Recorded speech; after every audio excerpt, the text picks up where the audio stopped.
All right. So we are now in the world of Nokhara.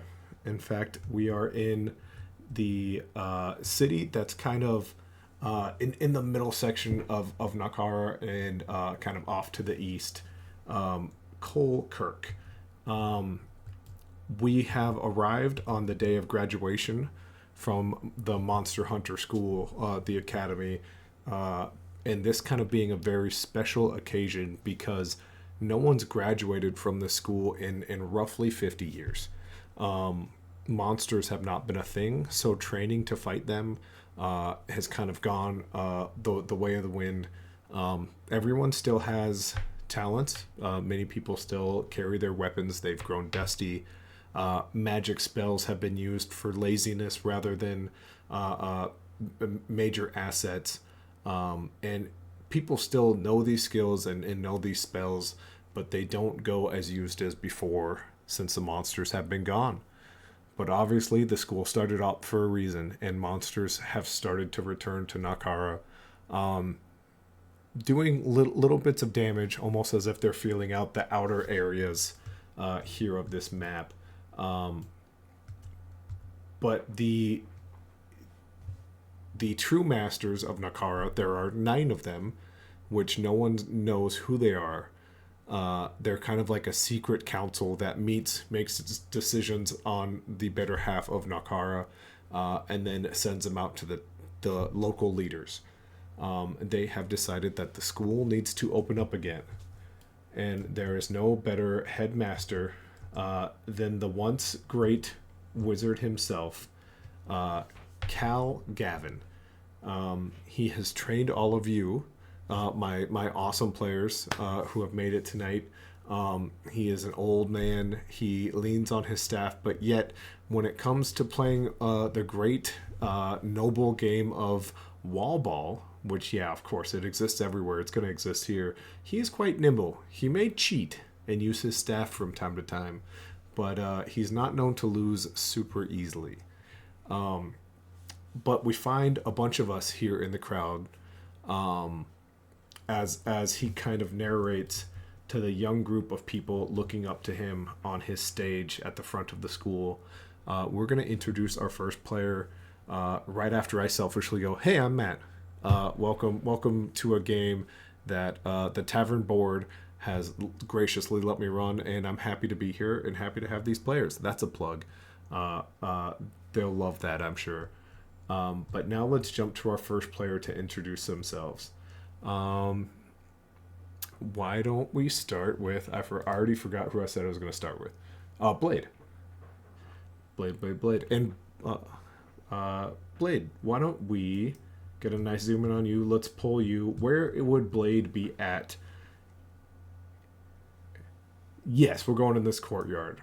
Everyone is here awaiting to find out who succeeded in their schooling. Are you a front of the class person, back of the class, or barely even there? Front and center. Okay.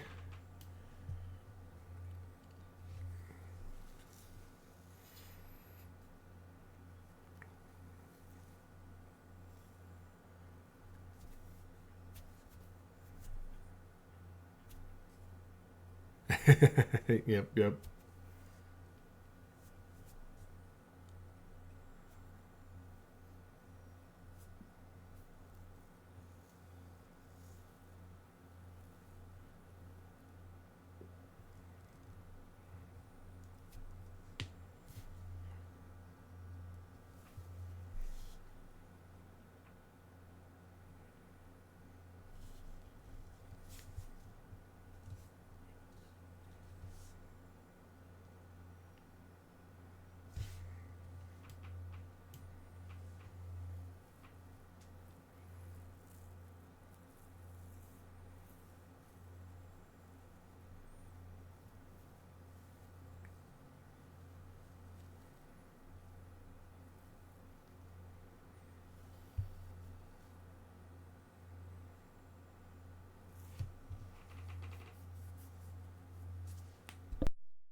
marching to battle and sacrifice his life if need be in order to pursue victory. And yet, even though he may not be fully accelerated aging here, we still have to discover how did he end up here, and what other ties lie with his kind and his brothers in this world. Now, we move on to the Nets player. Who's the Nets player? Fane Wu? Nope, me. Nope. Bad Back Karma. up. Cool. Bad Karma's turn. I'm the Wood Elf, Talon Moon Song. I'm kind of aloof and kind of want to hang around. I don't like doing all the administrative work, that type of stuff. I want to have fun. I am naturally very smart, but like to just explore and explore and do that type of dungeon stuff. Like to somewhat fight. More interested in physic.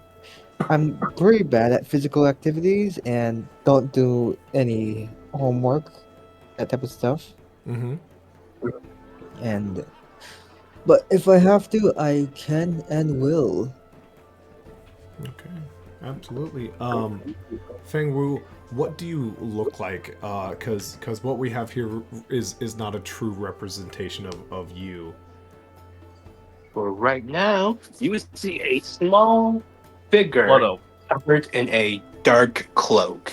The only thing you would be able to see is his glowing yellow eyes looking straight at you. Mm-hmm. Beautiful. And in this courtyard, while we're kind of waiting for Cal Gavin to kind of explain who succeeded this year in the school system, where would you find yourself? Kind of in the front, kind of in the back, mixed amongst crowd. What do you think? My character would be on top of that bridge looking down on people. Absolutely. Where Good are luck we with that blade. putting? Sorry. Where are we putting Talon? We forgot to ask him that question. Great question. Let's back up. Talon hasn't gone yet. Nope. Wait, I thought that was Bad Karma's character. Nope. Yeah, we accidentally skipped him. That's okay. We'll hit Talon next. It's totally fine. I also have to say, Renegade, you did a great job of explaining your story, and about halfway through, I realized I did not have OBS listening to Discord. But if you could give us a super brief summary one more time, my bad. Technical difficulties. Give us the fast version. Give us the super fast version. Okay. Oh, super fast version. I am so I'm sorry. no longer inspirational. You're all wondering. Hi, I'm Commander Blade, and I also have my own YouTube channel with no videos on it whatsoever because I'm still learning how to do it. But anyways, I'm playing as an Isekai clone trooper, an ARC trooper named Renegade. His CT number is 003941252940. He's one of the earlier first generation clones, and he has found himself in this world for a number of years now, and he has to discover how the world knows about him and his brothers. And he's found that he's part of an order called the Order of the Single-Blooded, and he has to investigate the world while fighting monsters about what happened to his other brothers in this world that have arrived here as well. You betcha. Sorry to make you go through that twice there, Renegade. And then what is it that you failed this year in Monster Hunter School? The fact that we're fit and designed for war, thrown out of test tubes in order to fight and die, is each of us is a piece of a whole person. I'm designed to fight beside other clones and military officers. The fact that I am forced to fight beside civilians who are doing this for the first time, or scholars that are for some reason 200 years old, does not sit well with me and leads me into a distrust that would be hard to manage fighting a war now with civilians instead of people who are designed to fight war. Gotcha. Absolutely. Thank you for that. And I would even say it's happened enough times that like it's become, I wouldn't say like a problem, but people are like, oh, he's on my team this time. Okay, give him a set order and then let him go. And like your role as like not mixing well with others has been noted. And when like your report cards were coming out, that's what they said. And then Fang Wu, you kind of alluded to it now that you're up here, but you kind of just like didn't turn in enough written assignments, and you know when this kind of comes out, you had a fair amount of teachers who and trainers who were like, you understand it, why don't you just write it down and turn it in, and that just never kind of came across. So you have an idea. You're probably not going to pass. This probably you won't be assigned a team. But, you know, you're out here, you're hopeful anyways. My character doesn't like homework or politics. He hates Right. that shit. Right. Okay. Over now to Talon. Talon, would you mind explaining your character? Yeah. Okay. Sorry, but Helen Moonsong was born in Elven Forest, where the trees hum songs older than time. But unlike most, he never stayed still or long enough to listen to the same song twice. While others spent decades studying the Druidic art in quiet groves, Talon was sneaking off to chase will-o-wisps, climb ancient trees, or follow strange animal tracks to see where the adventure goes. One day, while exploring a cave said to be haunted by spirits, Talon discovered a shimmering pool, a gateway to the Feywild. He fell through it, mostly on accident, and partially on purpose, and spent what felt like months running with Fey foxes, talking to glowing mushrooms, and learning songs from pixies. When he finally found his way back, only a few days had passed in the mortal world. But Talon had changed. He learned that nature isn't just to be guarded, it's to be lived, loved, and laughed with. Now he wanders the world, guided by curiosity, the thrill of discovery, he helps those in need, brings life back to the forgotten places, and never misses a chance for a good story, strange plans, or spontaneous adventure.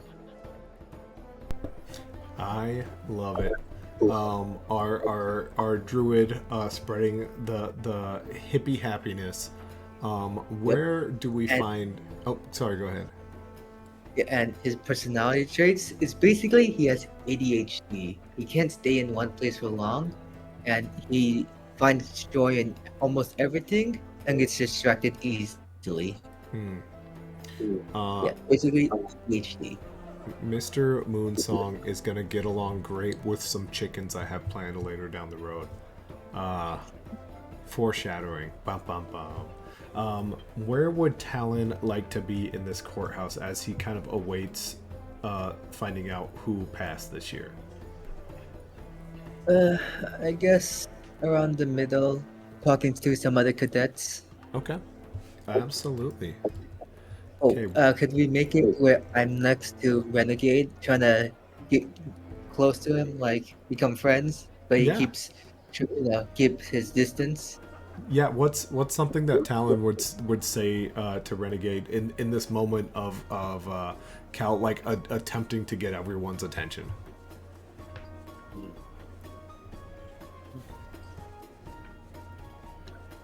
Let me think.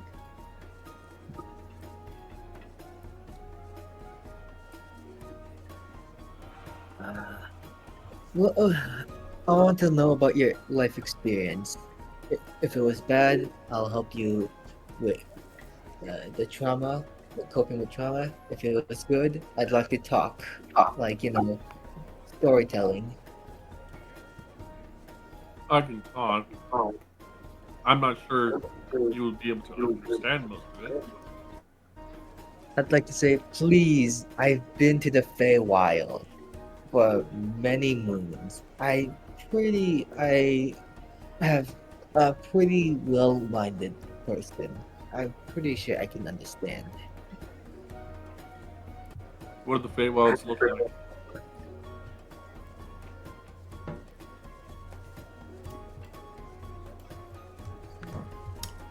That's a great question. Are you asking me or are you asking? I'm asking Alan Winston? Oh, Bad. I'm asking Karma what the Feywilds looks like. oh okay. Talon would know they are like an extreme bright version of like the best possible forest you could ever imagine. Yeah. Where Fey folk have like gathered and like enjoyed each other's presences and there's happiness galore. Things that now that you're over here you can't really explain. You've seen, but like it's on the tip of your tongue. It just doesn't ever come out right. It is just happiness. Okay. It's hard to describe what the Feywild is, but it's basically a wild, chaotic fun.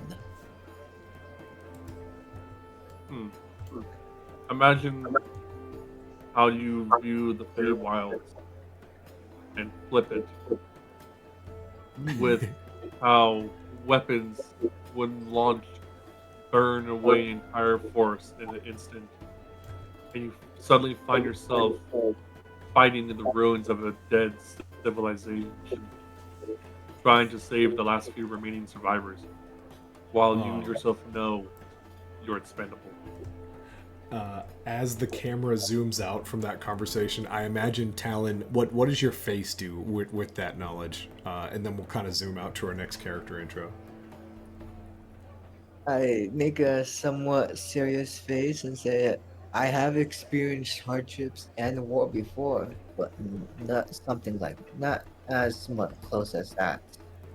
Like a somewhat serious face. Like, I can be serious, I can walk in at times, but I like to be having fun. If there's something gonna bad happen, I'll lock in serious mode. As the camera pulls away from that conversation, our next adventurer, our next potential monster hunter, goes by the name of Lucky Cal. Josh, would you like to describe Lucky for us? Yeah, I'm playing Lucky Cal. That's what he goes by. His friends call him Lucky. He's a half elf bard, a glamour bard. He is about 6 foot tall, blue eyes. I actually posted a picture in the chat just to kind of give a visual if anyone wants to check it out. But he's the kind of guy that talks fast. He's a smooth talker, and somehow keeps surviving on charm and luck.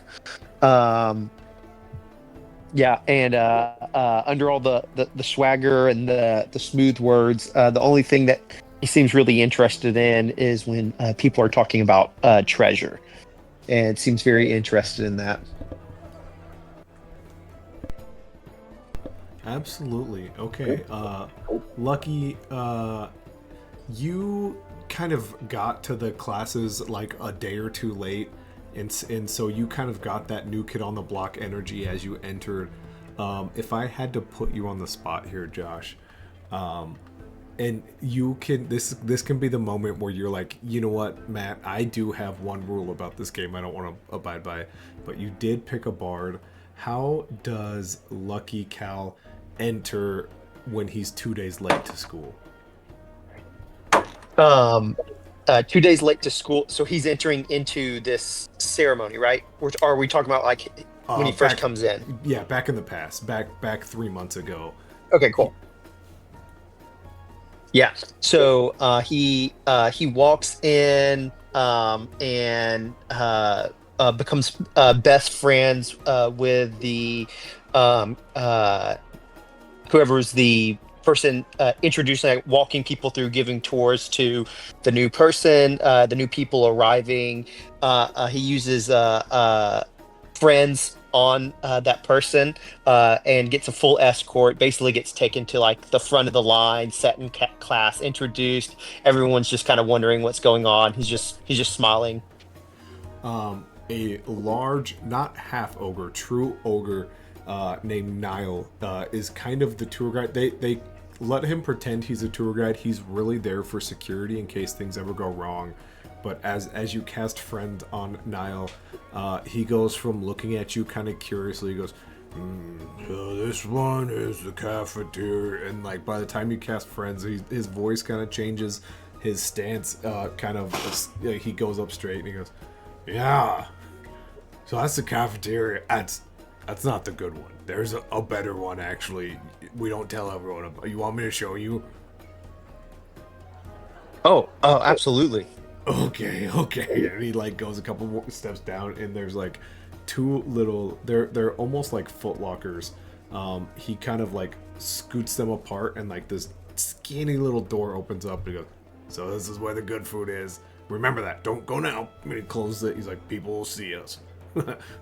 Okay. Your class is down here. And he takes you to your first class, and you do. Even days after friend, it kind of vanishes. He like either didn't know you cast it or just really wants to be your friend. And Niall has become your friend throughout your 3 months of school here. But we're not great everywhere. Lucky Cal, what did we fail at this round of school? I don't know if he necessarily failed, but he was not able to pass the monster anatomy. Apparently, trying to serenade the board with an original ode to the Despacer Beast doesn't count as a thesis on monster anatomy. But he insists that he passed in spirit, just not on paper. Yeah, essentially one of those peoples who's it's hard to say without sounding rude, but like delusional about the fact that things did not go the way they were supposed to go, and has still seen it as a great and utter success. Lucky Cal. Not just that. Still trying to put things into his favor. Still trying to find an edge to try to have an extra card in his deck. Yeah. My mind was just like he got expelled and charmed the headmaster to let him stay. That was my thought process. He actually aced all the classes. He just got kicked out. He aced all the things. Cal, or I would actually just want to call you Lucky. Where would Lucky find himself in this ceremony? He'll actually be in like the back corner, just playing his lute or farming. Okay. Absolutely. And that brings us to our very last of the night. Mr. Silver. An interesting one. If anyone's curious about who Sal is playing here, this is a custom race that I made years and years ago and played a campaign through, and it worked. It's got some things about it, but it worked pretty well. Sal, would you like to explain? Incredible. Would you like to explain Mr. Silver? Yes. Mr. Silver is a 2-foot imp. He does have wings. He's always in a fedora and a suit, carrying a briefcase with him, an umbrella. He's very much was the student that, he's friends with everyone. He seems to always try to get close, gets along fine. Even with the ogre you mentioned, Niall, was it? Yes, Niall. He definitely would have, brought Niall gifts, whether it was snacks or drinks, especially seeing him on late night securities, and try to cozy up to him and, be friends, learn about other students. He's always asking questions and inquiring. He doesn't always talk a lot about himself. He is a druid, so that's a fun little tidbit. As far as where he'd be in the courtyard, he'd definitely be in the center where he can kind of listen in on all the conversations going around him. He'll be, polite to anyone attempting to talk to him, but he's mostly trying to listen and gather information. He definitely leans into that role. As to the class he failed, that would be essentially gym class. He wasn't great at holding his breath during swimming class. He wasn't great in the weightlifting portions. He always struggled in those type of things, and oftentimes would still participate just to kind of enjoy the camaraderie with the other students, and at least put in the effort. Absolutely. But yeah. I will say it took. You've only known Colkirk. It's took Colkirk almost your entire 3 months of getting to know you before a handful of them trusted you. Niall being the first one to trust you, obviously being a full-blown orc. But most of the merchants, the cafeteria staff are very afraid of you. Most teachers seem fine. Okay. They're all seasoned and very well seasoned monster hunters. But you did get the cold shoulder for a while. But everyone's going to embrace you, and like you said, friends galore. By the end of this term, you're that guy that kind of knows everyone at this point. Mr. Silver was nothing if not persistent. I mean, whether it was for bribes and gifts, he always came in with a smile.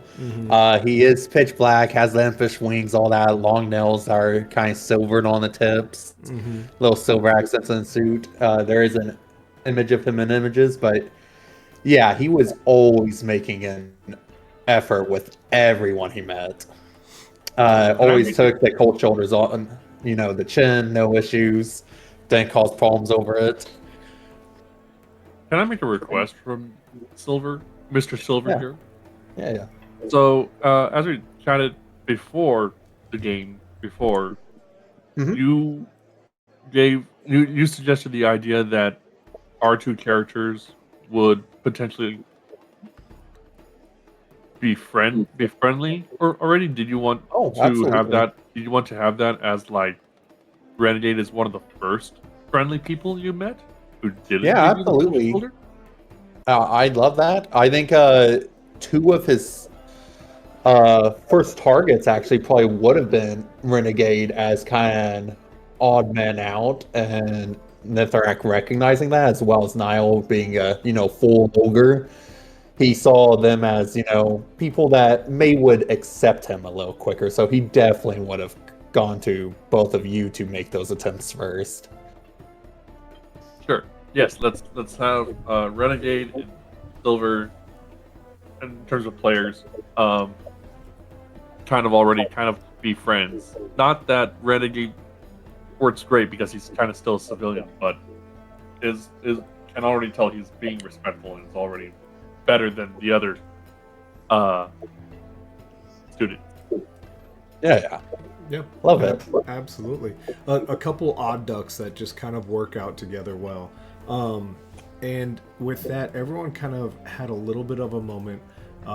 Fang, you're kind of up here, perched higher than everyone else. It is a completely valid place to be. But we kind of get this ceremony starting from your point of view. If there's something, I should let you guys all know, I love putting players on the spot. So when I throw out a weird request, just try your best. It's up to me to make what you said happen, and make it fit in the world. So Fang, as you're up here and you're kind of watching the ceremony, everyone starts to settle in. Our headmaster, Cal Gavin, has made his way out, and it's not that he's not trying, but he's waiting patiently for everyone to calm down.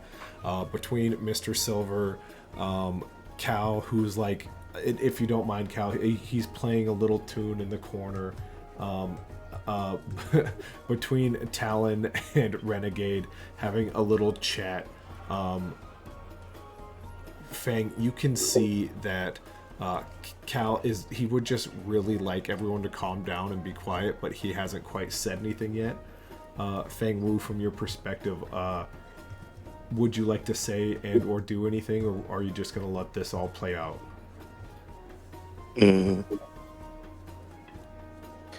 What should I do? Or do I even want to do anything?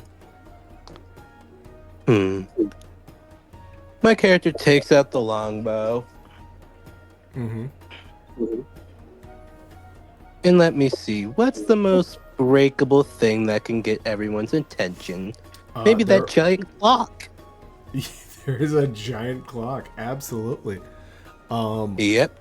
I think we have our first roll of the campaign. How would you like to do this roll? Do you want to do it in Discord? Do you want to roll it on D&D Beyond? It's up to you. Yeah, I started doing most of my stuff in D&D Beyond because all the stuff is already calculated for you. Yep. Shabang, longbow. That works. 15 to hit that clock straight in the middle. All right. It looks like I maybe have to relaunch, which is silly. Right, relaunch what? Were you guys able to see that roll? I wasn't. I There it is. There it is. Yeah. Yeah, I 100% see. Yeah, I I can just see had to. I just had to refresh. So yeah, it's got a DC of like legitimately 4. It's a big giant clock. So as you kind of string your bow, the arrow flies and it hits it. It makes this ting sound that just echoes. Fang Wu, go ahead. After hitting that clock, he's just going to fly up and move to the place next to his left, high up on the. Oh, okay. Yep, right there. You will. And he would stealth. You will for sure fall, but I locked you in place now. So I also there you got go. talents, though. And I rolled an 18 plus 5, 23 on stealth. Beautiful, beautiful. So yeah, as you kind of knock the bow, and you kind of fly away, you know some of these people are good at what they do, but you're pretty confident that you are off and you're gone and you're hidden in the distance.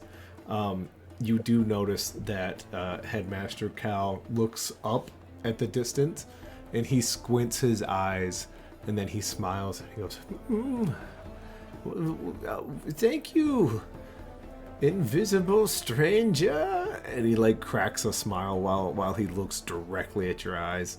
But he goes, "I needed a moment of quiet, because it's time. The time we all gathered for. It's time to announce who will be joining this year in our first Monster Hunter team in over 50 years." And he is slowly going to start clapping, but it takes so long that other people have erupted. Now the courthouse kind of looks bare, but all of these people, for sake of having to move them, they are all in this area, kind of lined up towards the back, letting the monster hunters who are here kind of have their moment. Kind of goes, yes, once again, quiet, thank you. As you know, a monster hunter must have passed all of their classes. And he holds up like 7 fingers, and then he goes, up, and he puts up an 8. He goes, it's a difficult task, even for the best of adventurers, soon to be adventurers. This year we had a very strange group of individuals, and he like glances at all of you, and he kind of gives each of you a little nod, a little smile. Silver, he even gives you a thumbs up, and it's like one of the shaky, kind of sad but kind of happy, like old man thumbs ups where they just shake a little. Silver definitely gives him a smile and tips his hat to him. And he goes, and some of us didn't do great.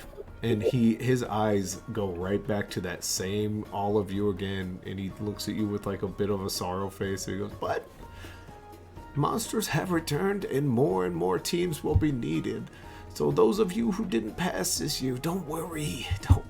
Next year is always coming sooner than you think. But without further ado, let's get the names out there and let's, talk about your new responsibilities and get you your team leads. Very fun. Renegade's just standing there at attention, with his head slightly tilted up, looking at him. Oh, To any other person who might just see him, he's standing as straight as the guards guarding the academy. mm-hmm.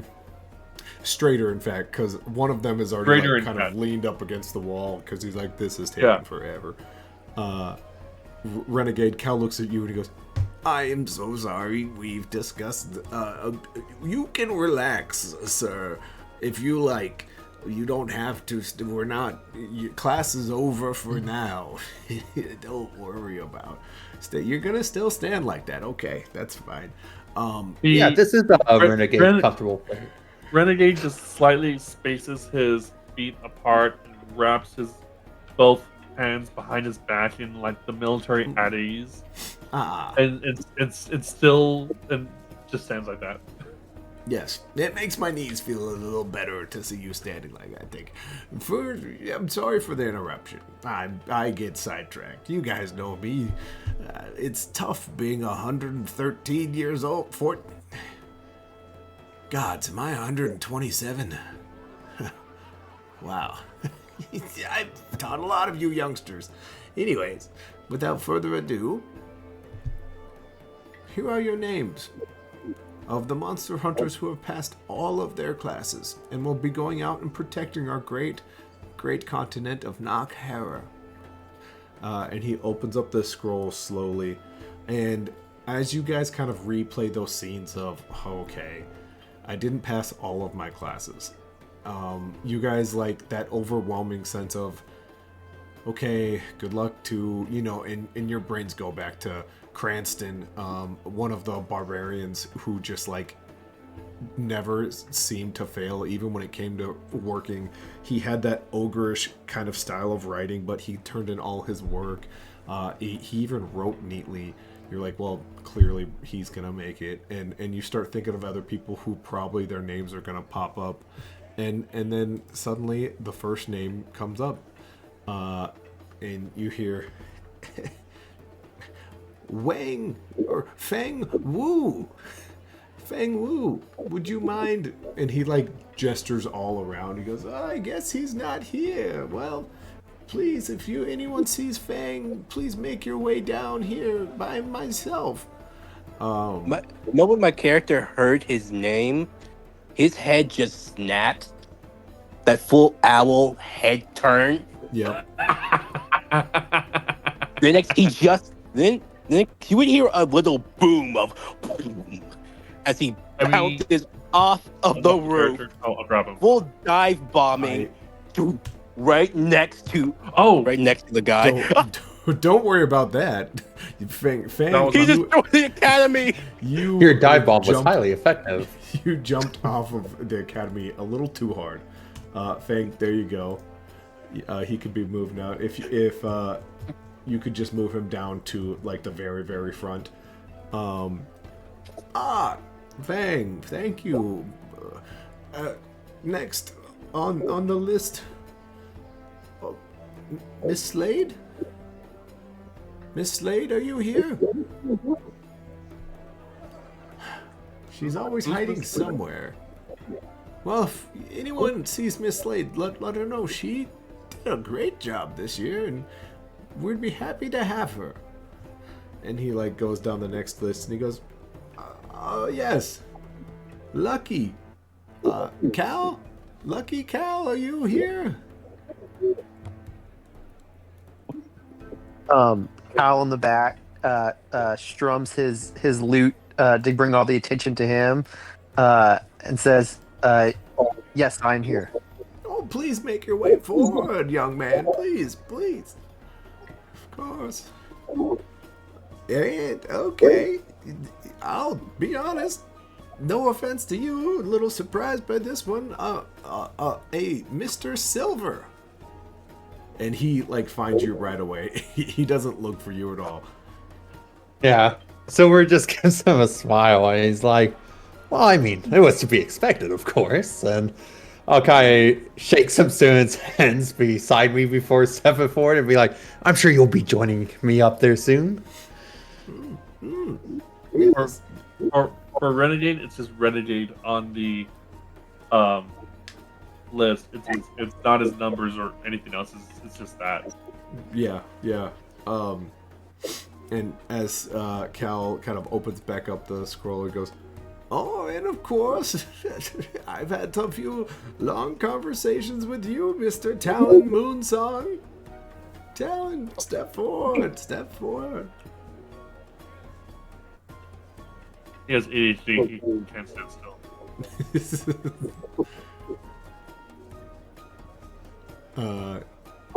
Talon, do we get anything from you as you get called forward? No, just so forward. I just wave around. That's it. Okay. And then Cal closes his scroll. And he goes, "And of course, that's all of our graduates this year. But we do have one more special announcement. We've decided to not go with one of the elder team leads this year. We found someone within our own to lead our team in this most dangerous task. So first off, let's give a great big hand to all our graduates." And he slowly starts clapping. Obviously, Renegade, that flush kind of comes over you, and you go, "My name never got called." Yeah, and he doesn't say anything. He just lowers his head and stares straight into the wall ahead of him. And for anyone, Behind that thing. I'm just gonna say Lucky or Fane because I positioned them there, and you can correct me if you want. Anyone behind him or looking towards his back, he sees his relaxed posture slowly clenches his fist, but holds it there in place. Yeah.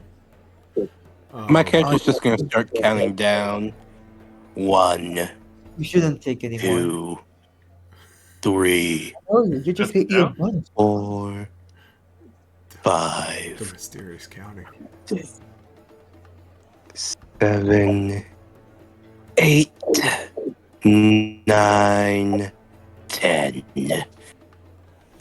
As I wish you would say his name. Yeah, as that goes on, Cal kind of goes in from our own ranks.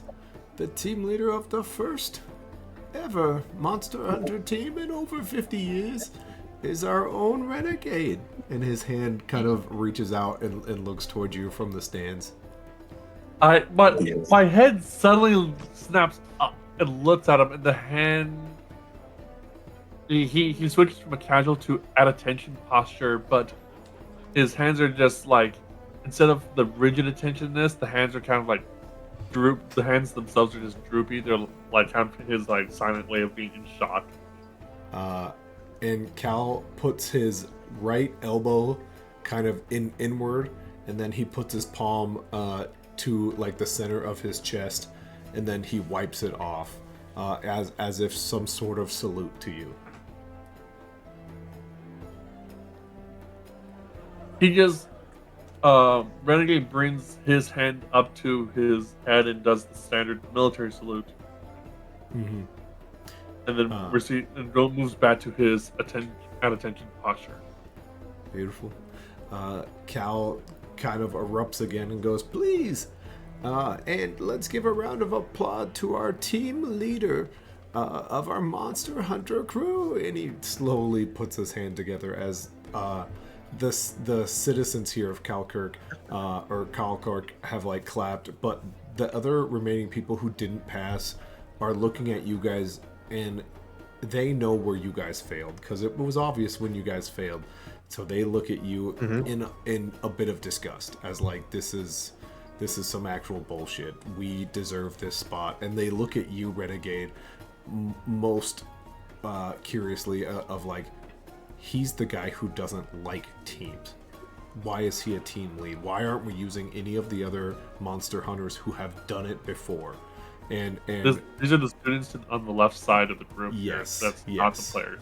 yes, the fellow students who did Renegade's not not looking at him. He's just looking straight ahead. Like Okay. his posture's gotten straighter and like beaming with pride almost, despite the fact he knows himself. He doesn't work well with civilians. Mm-hmm. Silver's gonna kind of lean in, kind of flying up slightly to Renegade, and just kind of whisper to him, "There's nobody else that I trust to lead. You've got the experience. You deserve this." And I'll just kind of give him a light pat on the back. Renegade just Hey, any slowly, like hesitates, slowly looks down at Silver and goes, "Thanks."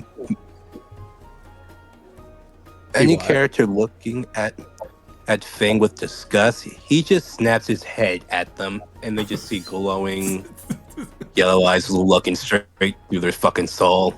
As this owl Like, neck say something. snaps, you notice Cranston, who we mentioned earlier. Oh, I don't have him here. Well, just kidding. You notice this roguish gnome who is looking at you and is standing closest to you as your head snaps towards him. He does the slow Assassin's Creed lurk behind someone else and then turns.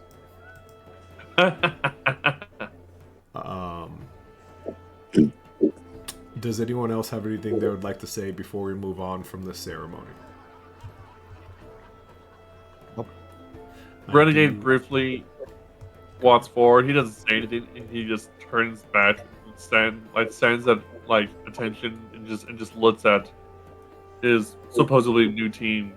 Of course, no one can see his facial expressions. They're hidden behind his helmet. A helmet with no mouthpiece. It's just a visor for his eyes only. And he just looks through, but based maybe on his body expression, on his nonverbal gestures, he's not looking at anyone with disgust, but the being known to not work with teams, now looking at his new team, looking at this like, crap. How am I gonna do this? As you do that, Silver will mimic Renegade a little bit in how he usually stands at full attention. And he'll just kind of look towards Renegade with a smile and then give him a salute.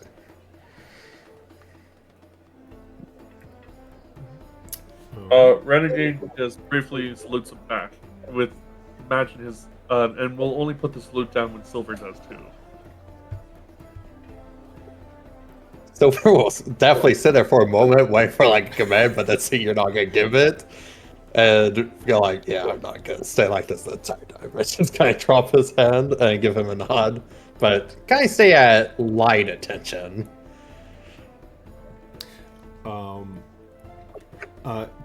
Talon, if you don't mind, where is Talon's attention at this moment while all this is going on? Is he locked into this moment, or is he watching some of the other people kind of shuffle in like disgust? Looking at the other people. Like, I'm still in the group, I'm just looking at the people. Okay. Roll me. Oh boy. Give me a nature check here. Alrighty. Wow. I got 25. Okay. Whoa. Was that a nat Absolutely. 20?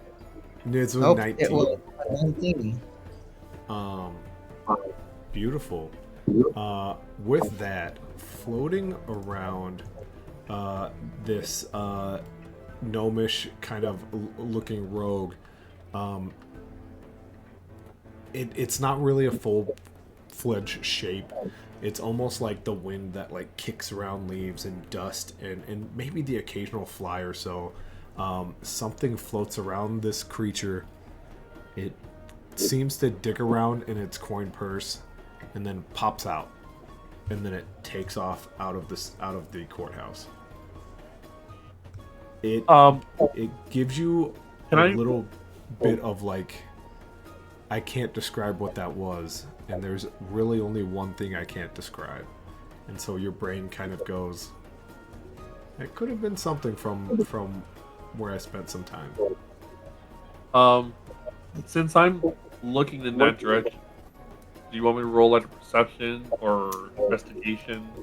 I would say no. This is a very specific thing here for Talon that he notices that the rest of you probably wouldn't even notice a leaf that just kind of twitches.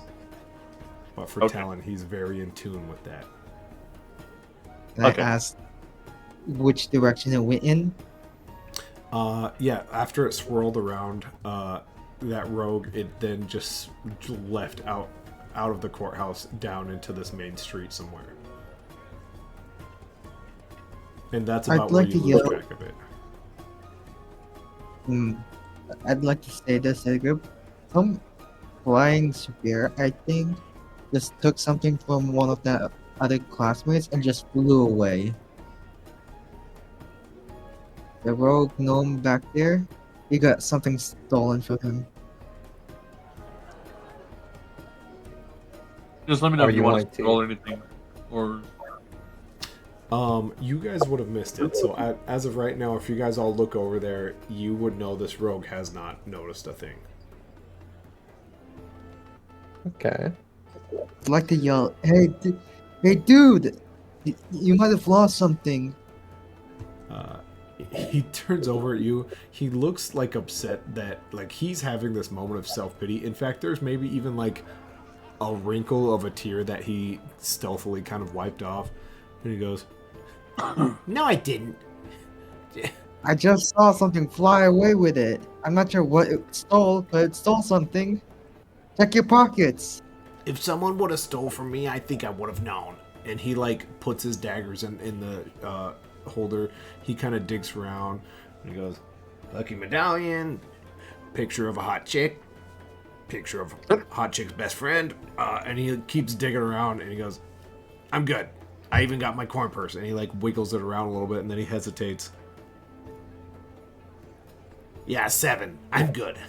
Don't worry about it. And congratulations or whatever. Okay. I guess I'm just gonna go back to school.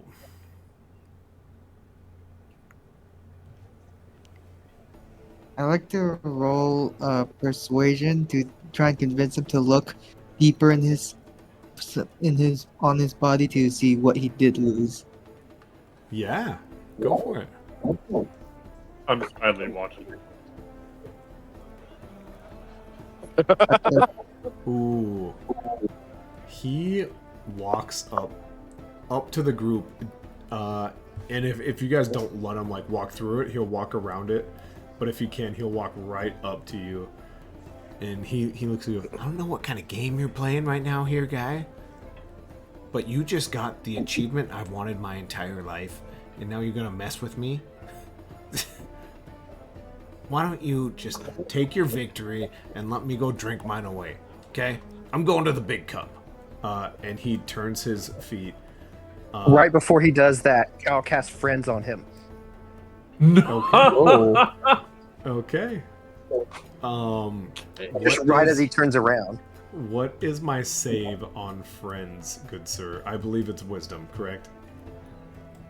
Let me just double check. Let me pull it up. On it. So Friends is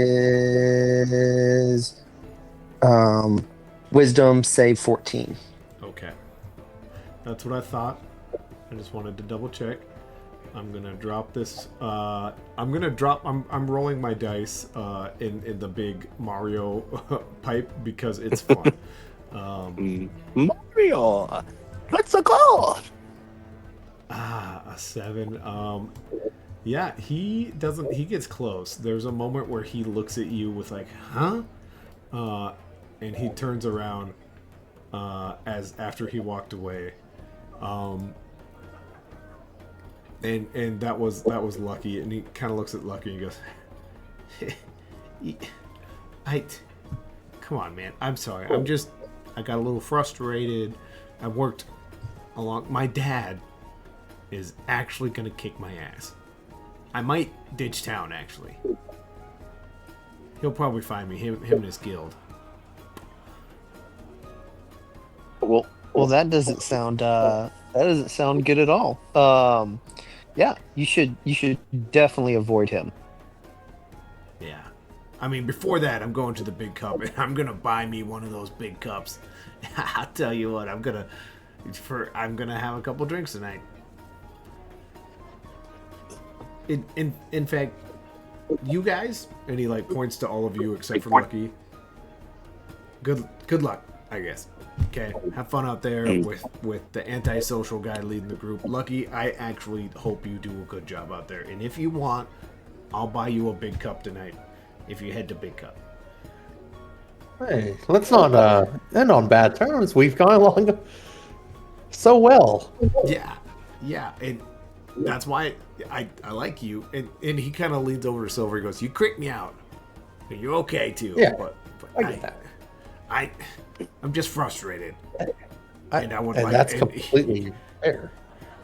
Fane's I'll, just going to put out a hand to him for a handshake.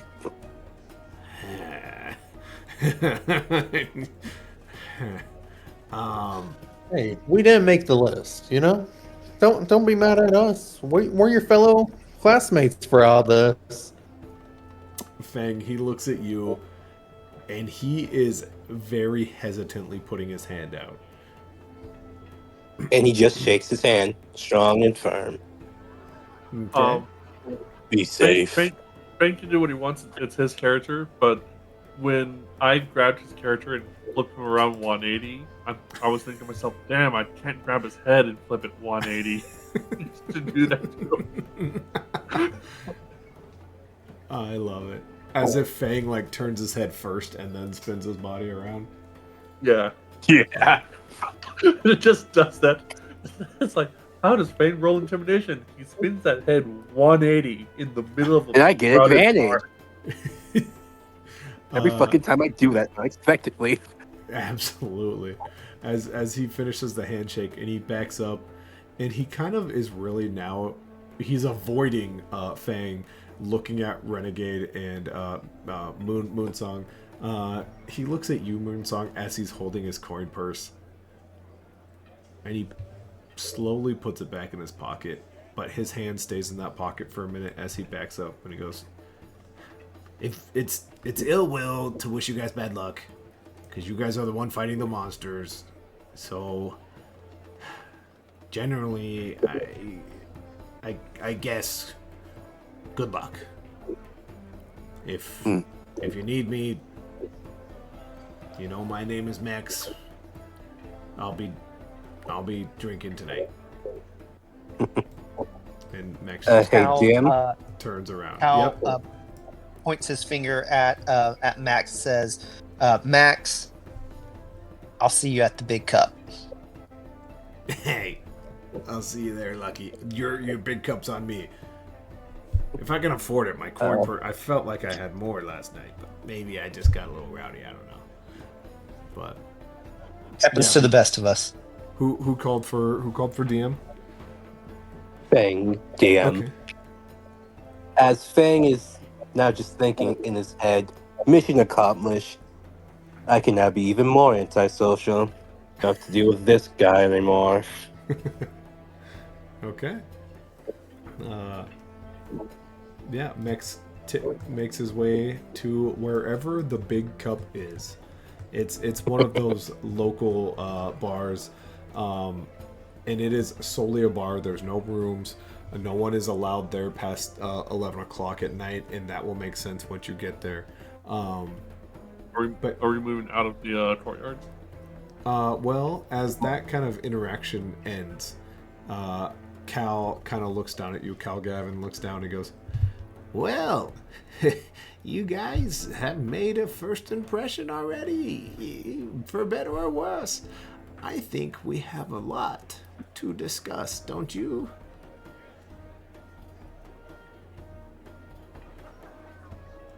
Yeah, absolutely, Cal. Why don't you all come up here and let's talk in my private quarters? I think My character just flies up. as Fang just. Uh, Let's, And, let's all go talk to my private quarters. Looks at Lucky specifically. Yeah, can Kyle check his intentions on this invitation? yeah. Can I roll? Can I also roll insight? I don't love check dumps. And I would say normally I'd let one of you guys have advantage here, but you guys haven't quite started the click. So I'll let you both roll it now. I'll let you both roll it now, but no, go ahead. Go ahead. Right now it's like two individuals having two individual thoughts. So go ahead. Okay. Insight, correct? Yes, that would be insight. I have a follow-up question while they're rolling. My insight's +0, so I'm gonna roll it. I got a 3 Okay. on D&D Beyond. I got an 8. Okay, so not great, kind of across the board. But I'm sorry. Someone said they had a question. Yeah, Sal, I probably should have asked that earlier, but how do passive abilities work in your world? Like passive perceptions, investigations, and insights, out of curiosity? Yeah, I mean, I'll go in and check them from time to time, but I like to use those for when you guys are really heavily distracted. And if I, as a DM, is going to try to sneak something past you, that's when I'll start checking passives. Okay, cool. So like right now, it's not really him trying to sneak past you, but like if you guys were all sitting down and eating or like drinking, or you guys are trying to solve a puzzle together and something moves, like that's when I'll take passives from you. That makes perfect sense. No. I was just wanting to be clear on that, just so I was aware. Yeah, because I always don't love towards the end of games, everyone's passive is like already beating like a medium difficulty check already. So I try to use them in a different sense. Yeah. So only use passives if we're distracted. Yeah. Sure. Yep. So yeah, as you guys all kind of make your way up the steps, and you guys are expecting him to turn around and reach for the door, as Cal just kind of slams his staff down and it cracks in half, hits the ground, and like embodies you guys. And like within a second, maybe two, you guys are in this like beautiful forest area where if you were to like push through the bushes and like go through the vines and whatnot, you could see you are still on this stage, but you cannot hear the sounds of the crowd. If anyone were to like push the weeds out of the way, you would just hear like the crowd being like, "Oh, where'd that come from? Why is he doing that? What could they be talking about that's so private?" And then the second you close those vines, it is silent again. Lucky, Renegade, you guys kind of went up there looking at him, kind of starting to wonder. Renegade, you just are like, that's an old man. You get distracted by like how old you're like, I will never get to be that old, no matter what I do. It's just one of those things in the back of your mind that you're always kind of remembering. Cal, Mr. Lucky, I haven't decided which one I want to yell at you first. I kind of like Lucky. Now Cal's hitting me, right? Cal, as you're walking up, he is happy. There's something behind the happy, you just don't know what it is yet. Maybe it's surprise, maybe it's shock, maybe he wasn't expecting the list, much like you guys weren't. But something is behind happy as well. As you guys are enveloped inside this like weird foresty domain, he goes, "My private quarters." What do you think? They come with me just about everywhere. What did you need to talk about? Well, I think we should all kind of be realistic here. I think we're all quite shocked by what we saw and heard and read, right? I know I completed all the assignments to the letter, save for that teamwork exercise. Yeah, I would say you did But to the best of your ability. I would say all of you did to the best of your ability, but I, for one, and I'll leave this up to you guys, but I was quite shocked. I like you all. I think you all did pretty great, but not perfect. And I'm a little afraid to send you guys out there without any other help. Where's this list come from anyway? You don't make it? No, the masters make it. They passed it down to me, and then I read it in front of a lot of people, and I feel a little foolish. I don't mean to really bring you down, man, but I kind of feel like I got the wrong scroll. I mean, there's definitely some other students I expected to be up here, but perhaps the master saw something. Perhaps. What do you? Can you show me the scroll? I'll show you your names on it if you're just as confused as I am. And he unfolds it, and he looks over at you as he puts it down. And Renegade, you were saying? What do you mean? You feel like you received the wrong scroll? I mean, it says you guys passed. It just feels like I really don't want to sound mean because I think you guys did good, but you guys weren't perfect, and there were about I don't know 5 or so students who were, and it seems weird, you know. But as that scroll is laid out, your guys' names are clearly listed there as the first class in 50 years of the Monster Hunter Academy graduates and team leader. So there's no doubting it. Can I? Everyone actually reads it except for one of you. Who doesn't read it? Blade. Renegade. As you kind of go to take a peek, you notice it is written in ink.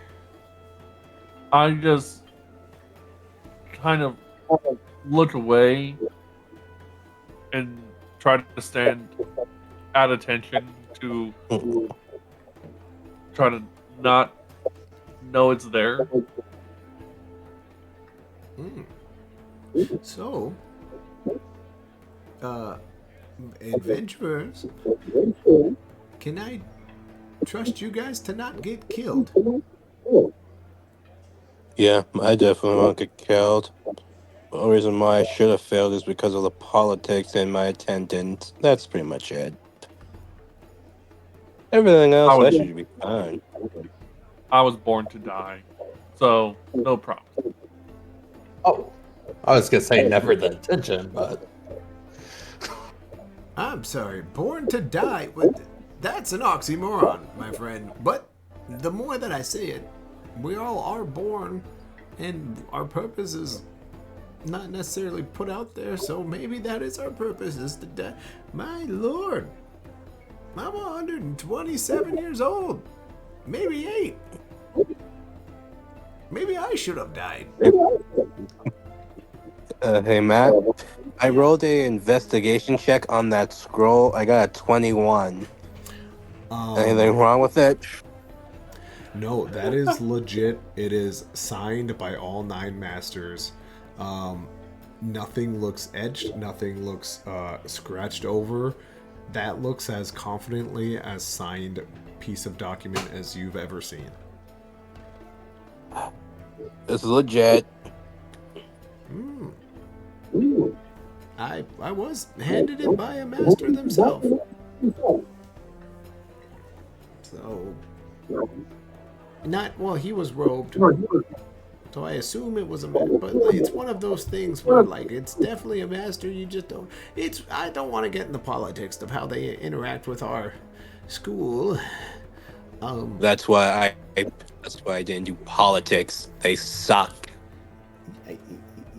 They can be rather cumbersome. Honestly, link to that. I would love to explain to you what needs to be done. What's the mission? And he opens up a map, and I will jump over here to our map, which the only downside is I have to switch to first person mode. No.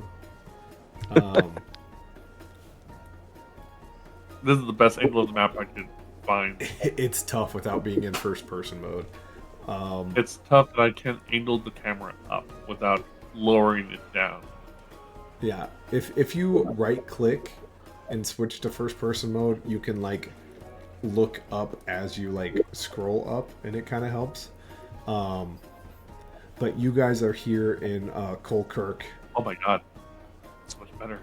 Yeah, until it's not. First person mode is great. But you hear Cal just kind of go, so it's a pretty far away mission, which is once again why I'm hesitant to send you all out there. But over in Lowport, there's been a rumbling of some sort of small grouping of monsters coming up from the sea and really causing a small amount of havoc at the port, in which Lowport is famous for its port, and we, as a nation, we need them to be able to take their goods around the world. So they've asked us to advance the schooling process, which I thought was a great idea because I thought I had some candidates who were ready. Now I don't think it's such a great idea, but the masters, I really feel bad with the way I'm saying these things because I don't want to bring you down, but are you guys gonna be okay? I'm sure we'll be fine. I mean, the Masters deemed us worthy, so We'll maybe get we the should just job trust done. in them. Yeah. Okay, I'm not much for fighting monsters anymore. I'm hardly even equipped to teach, but here's a rock. And he hands Renegade a rock. What is this rock I'm being handed? Oh, well, that's one of my favorite rocks I've ever found. It looks just like this one. And he holds up another rock, and they look identical. And he goes, hold that up to your ear. And he holds his up to his mouth. I hold it up to the side of my helmet. This is as he speaks into his rock. He goes, testing rock testing capabilities, and it echoes through your rock. Can I just say, like, to him, like, I can hear you. You're right in front of me. Oh, well, here, 1 second. And he like puts his face and his hand outside of the vines, and he goes, what about now, my fellow, what about now, Dick? And that radiates through your rock. How did you do this? He pulls his head back and he goes, well, I'm pretty good at magic. Anyways.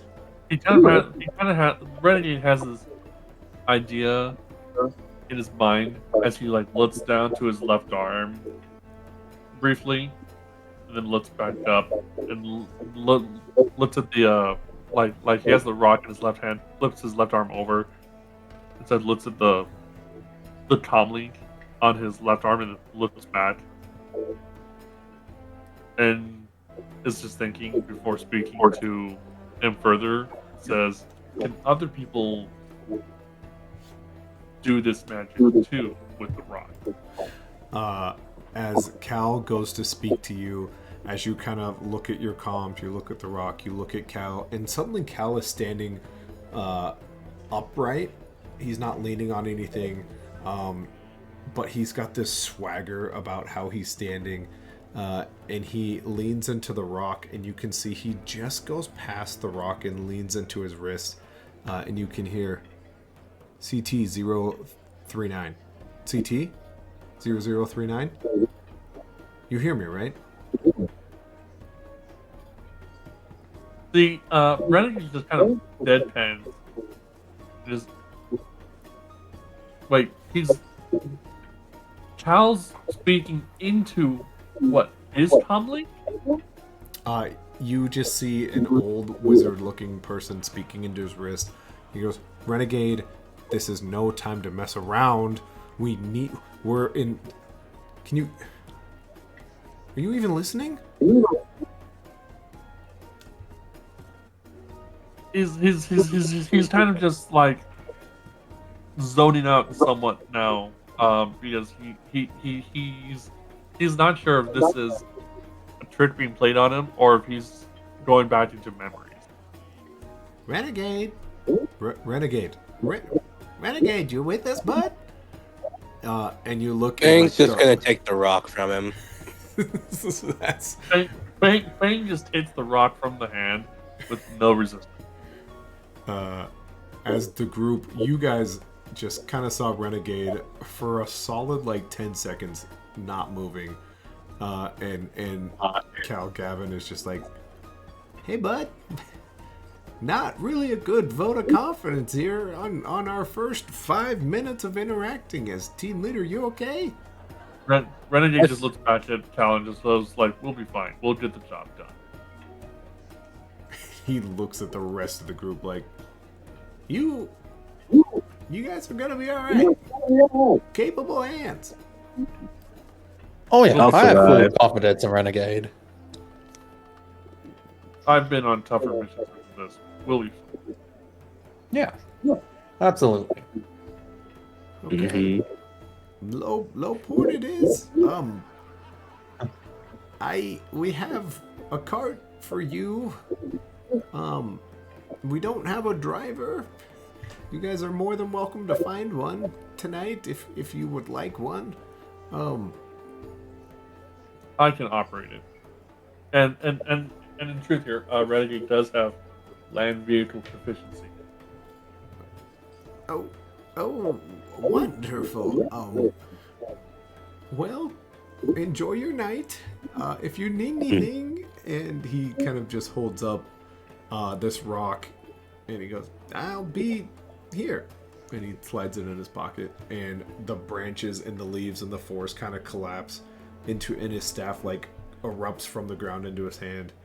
And as we zoom back out, I forgot I was in first person mode. Oh gosh. You all find yourself out in the courthouse again. And Cal Gavin just kind of waves you guys off and says, "Good luck. An old man needs his rest." And he just walks slowly into the house of Nokhara. Interesting.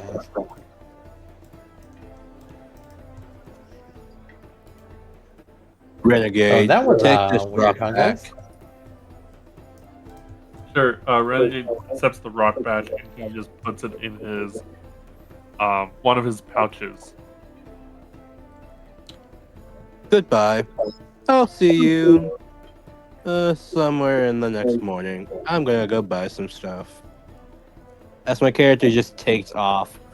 Yeah, absolutely. Fang, anywhere specific you would like to find yourself in? Fang would try to be getting maybe some poison weapons. Absolutely. Oh boy, you know, for goods, anything remotely like that, it is 100% the foul-mouthed Garth, the boy merchant who is never far away from his father. Sorry, he's... I was trying to position stuff. Nope, you're good. So yeah, right outside of the courthouse, you know Garth is waiting, and he has the biggest smile on his face. Hello, Garth. As you make your way over to Garth, he leans, he goes, "So, you guys are the guys. You guys are gonna do it." I'm willing to be. I bet we're gonna have some fun. You and me, we're gonna make some sales.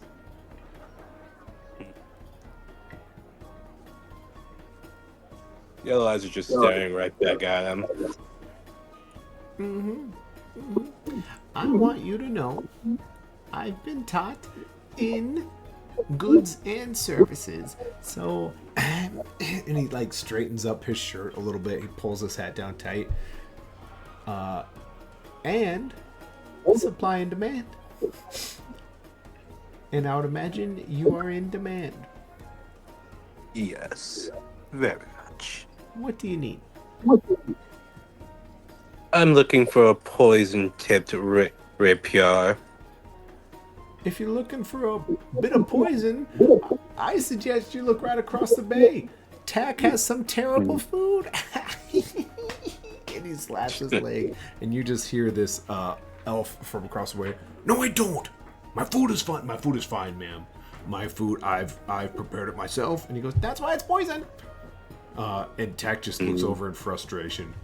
As Garth goes, that son of a bitch can't take a joke, am I right? Renegade will just look at Darth. Who's not? That guy. I get him some good prices. Sorry about any popping noises. Nope, My character probably would have been buying some stuff from Garth for a while now, so they're pretty familiar. So he's just pretty much used to his attitude and making jokes about everything. Yeah, no, he has the least like ambitious attitude. Anytime he can redirect, he does.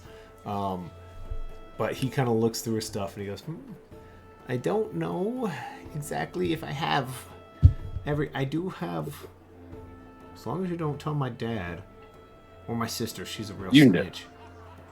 You know I always keep my lips sealed. I have a okay little vial of poison. Renegade just briefly wants up as well, and says, like, I've had plenty of brothers. We're used to keeping secrets. What else do you sell? I mean, it's kind of a flavor of the week thing, but I've got a lot of, I got stuff. I'm not just gonna tell you everything I got. That's how you get robbed, man. You ask if I have it, and he's already like digging through buckets, and he pulls out the vial, and he kind of like behind his head puts it out towards you, Fang, and like it's only out there for a split second before he takes it back. And he goes, of course we have to talk about prices, before we make a deal. Yes. How much for this one? And how good is it?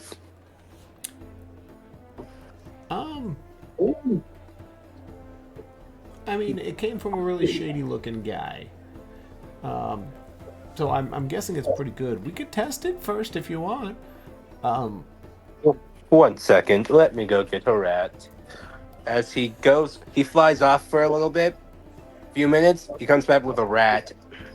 I bet you found that over by dumbass Tack's booth over there. I actually did. Tack There's a rat family living under there. Happening. He's like fully ignoring you guys. But as you were flying around, I would say he kind of finishes this conversation with Renegade as he's like spinning this vial in his hand. So, Mr. Gade, what is it I can do for you?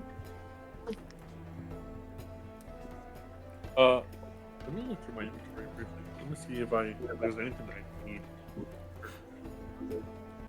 need. This is a clever young boy. Garth knows his way around this place. Even though hunters haven't been out here for years, he knows the general idea of it, and he pulls out a scroll and he goes, I know you want this. I know you need this. What's the scroll?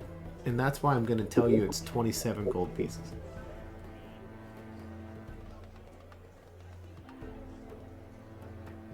What's the scroll about that makes it 27 gold pieces worth? The scroll is 27 gold pieces worth of information. And you can either get it now or maybe you'll never come across another one again. I like to use intimidation on him. Absolutely. Here we go. I would like to use intimidation.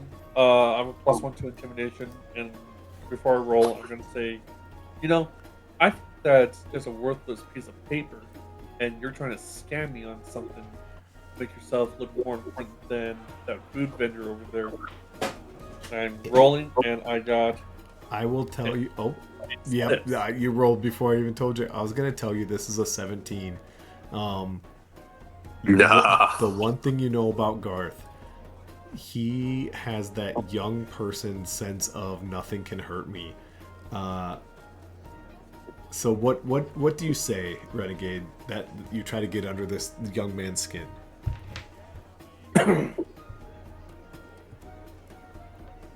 Listen here, you brat.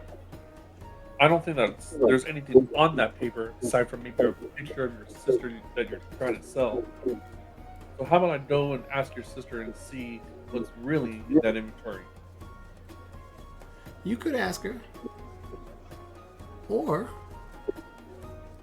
we could sell you it for 23 gold pieces. And when you look at it, you're gonna say, "Yeah, I needed this."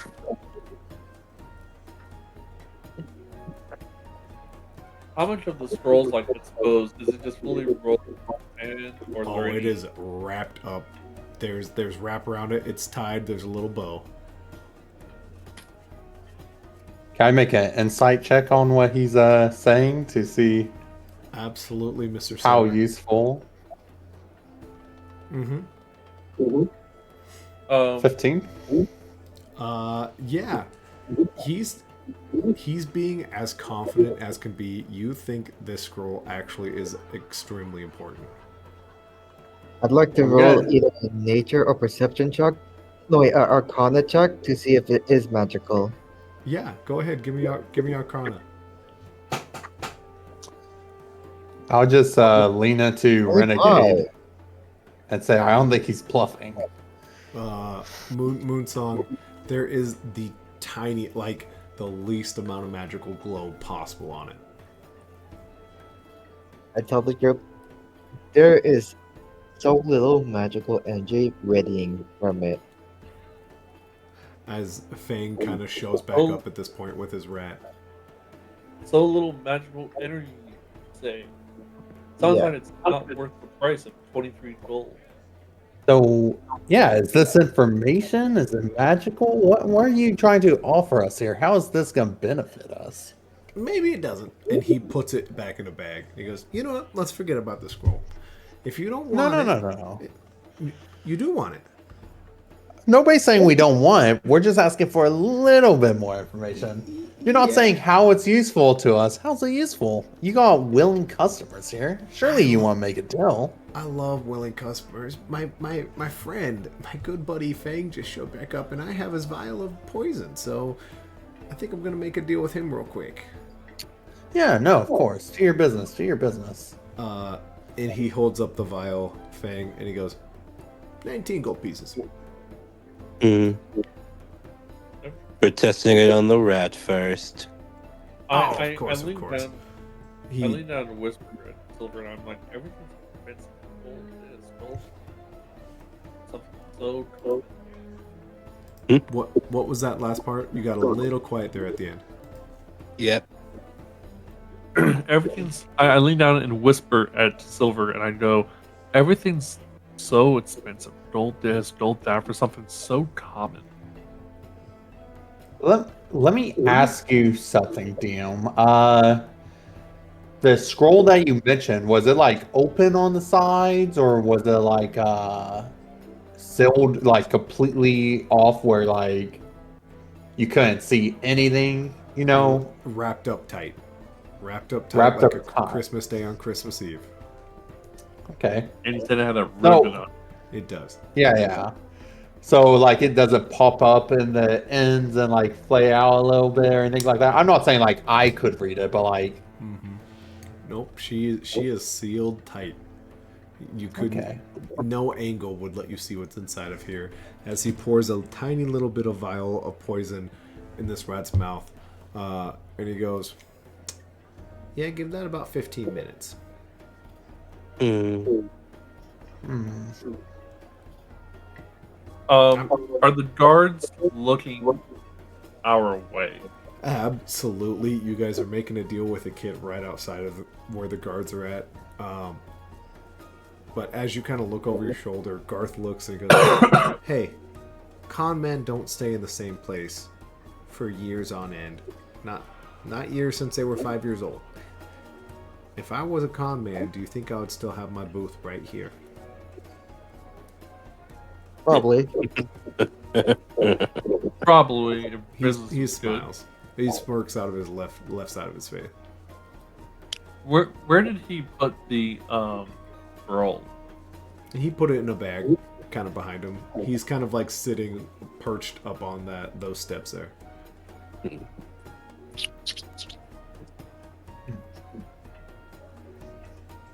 So, just to get a clearer idea about a scroll, just so I fully understand.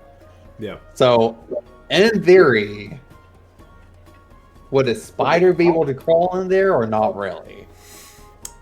To get an angle to read it. Without being noticed, I think it would be tough. I think the spider would have to do a little bit of ripping or a little bit of moving of paper, and I think the hardest part would be not being noticed. Yeah, that's what I'm trying to kind of make sure I'm fully aware of is, how tight it is, and like, Right. that makes sense. Okay. I'm just gonna lean back to Renegade and be like, if it wasn't still so damn tight, I may could try to get a gander at it, but I don't know how I feel about. Well, he seems straight up from what I can tell, but it's just how is this gonna be useful?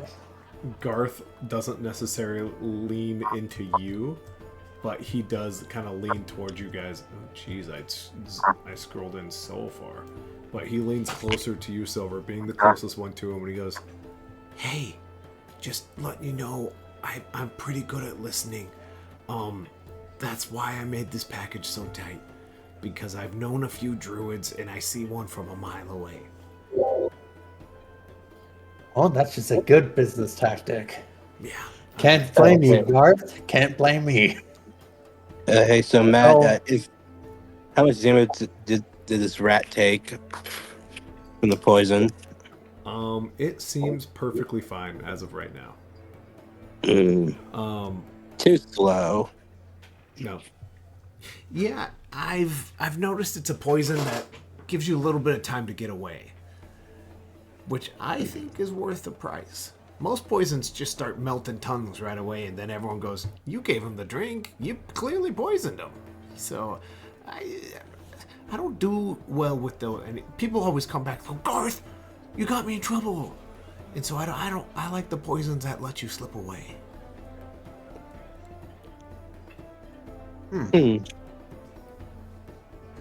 How much for this one, you said? For you, Fang, I like you. 17. 17. Fine, Garth. I can't go any lower than that. Fine, Garth, I'll give you 17.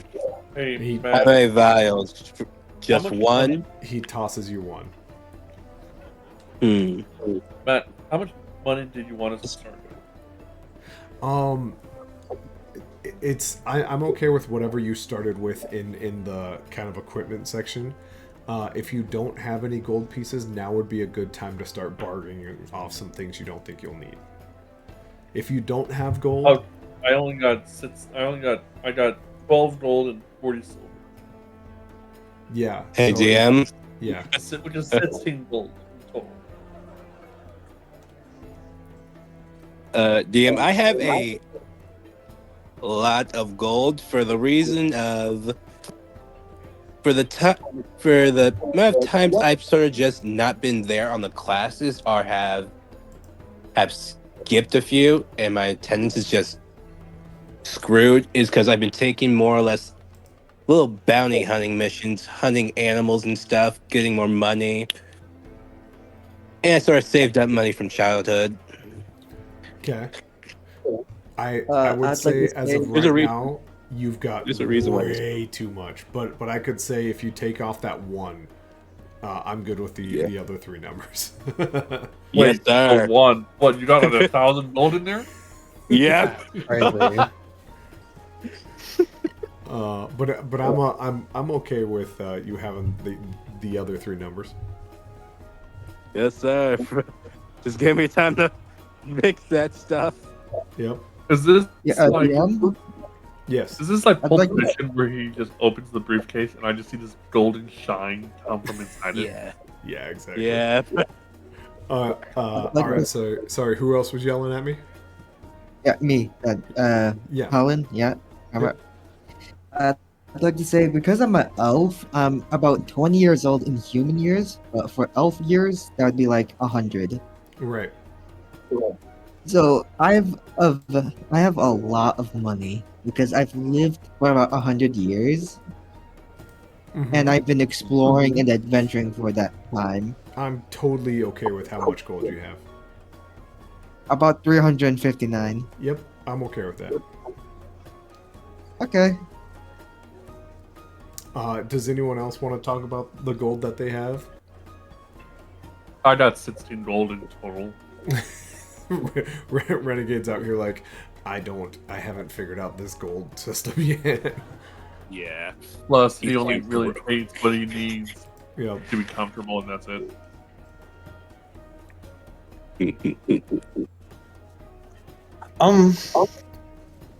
But yeah, I gave Garth his 17 gold. Okay. He tosses you the vial. This will be good for killing off some troublesome enemies. Specifically, So- politics. Mm-hmm. As he just stuffs that into his bag. Yep. His eyes immediately leave you, assuming his deal is done. Does anyone else want to continue talking with Garth? Yeah. Renegade. Sorry, go ahead. So let's talk business, Garth. You're saying 23 gold for the scroll that you believe we fully need. I don't believe I know you need it. Believe you. Yes, I trust that. You're a good businessman. I mean, you've shown that in many ways. So, how would that price look if we threw in 10 torches and a bedroll? I assume that'll be very useful, as many of our classes require it.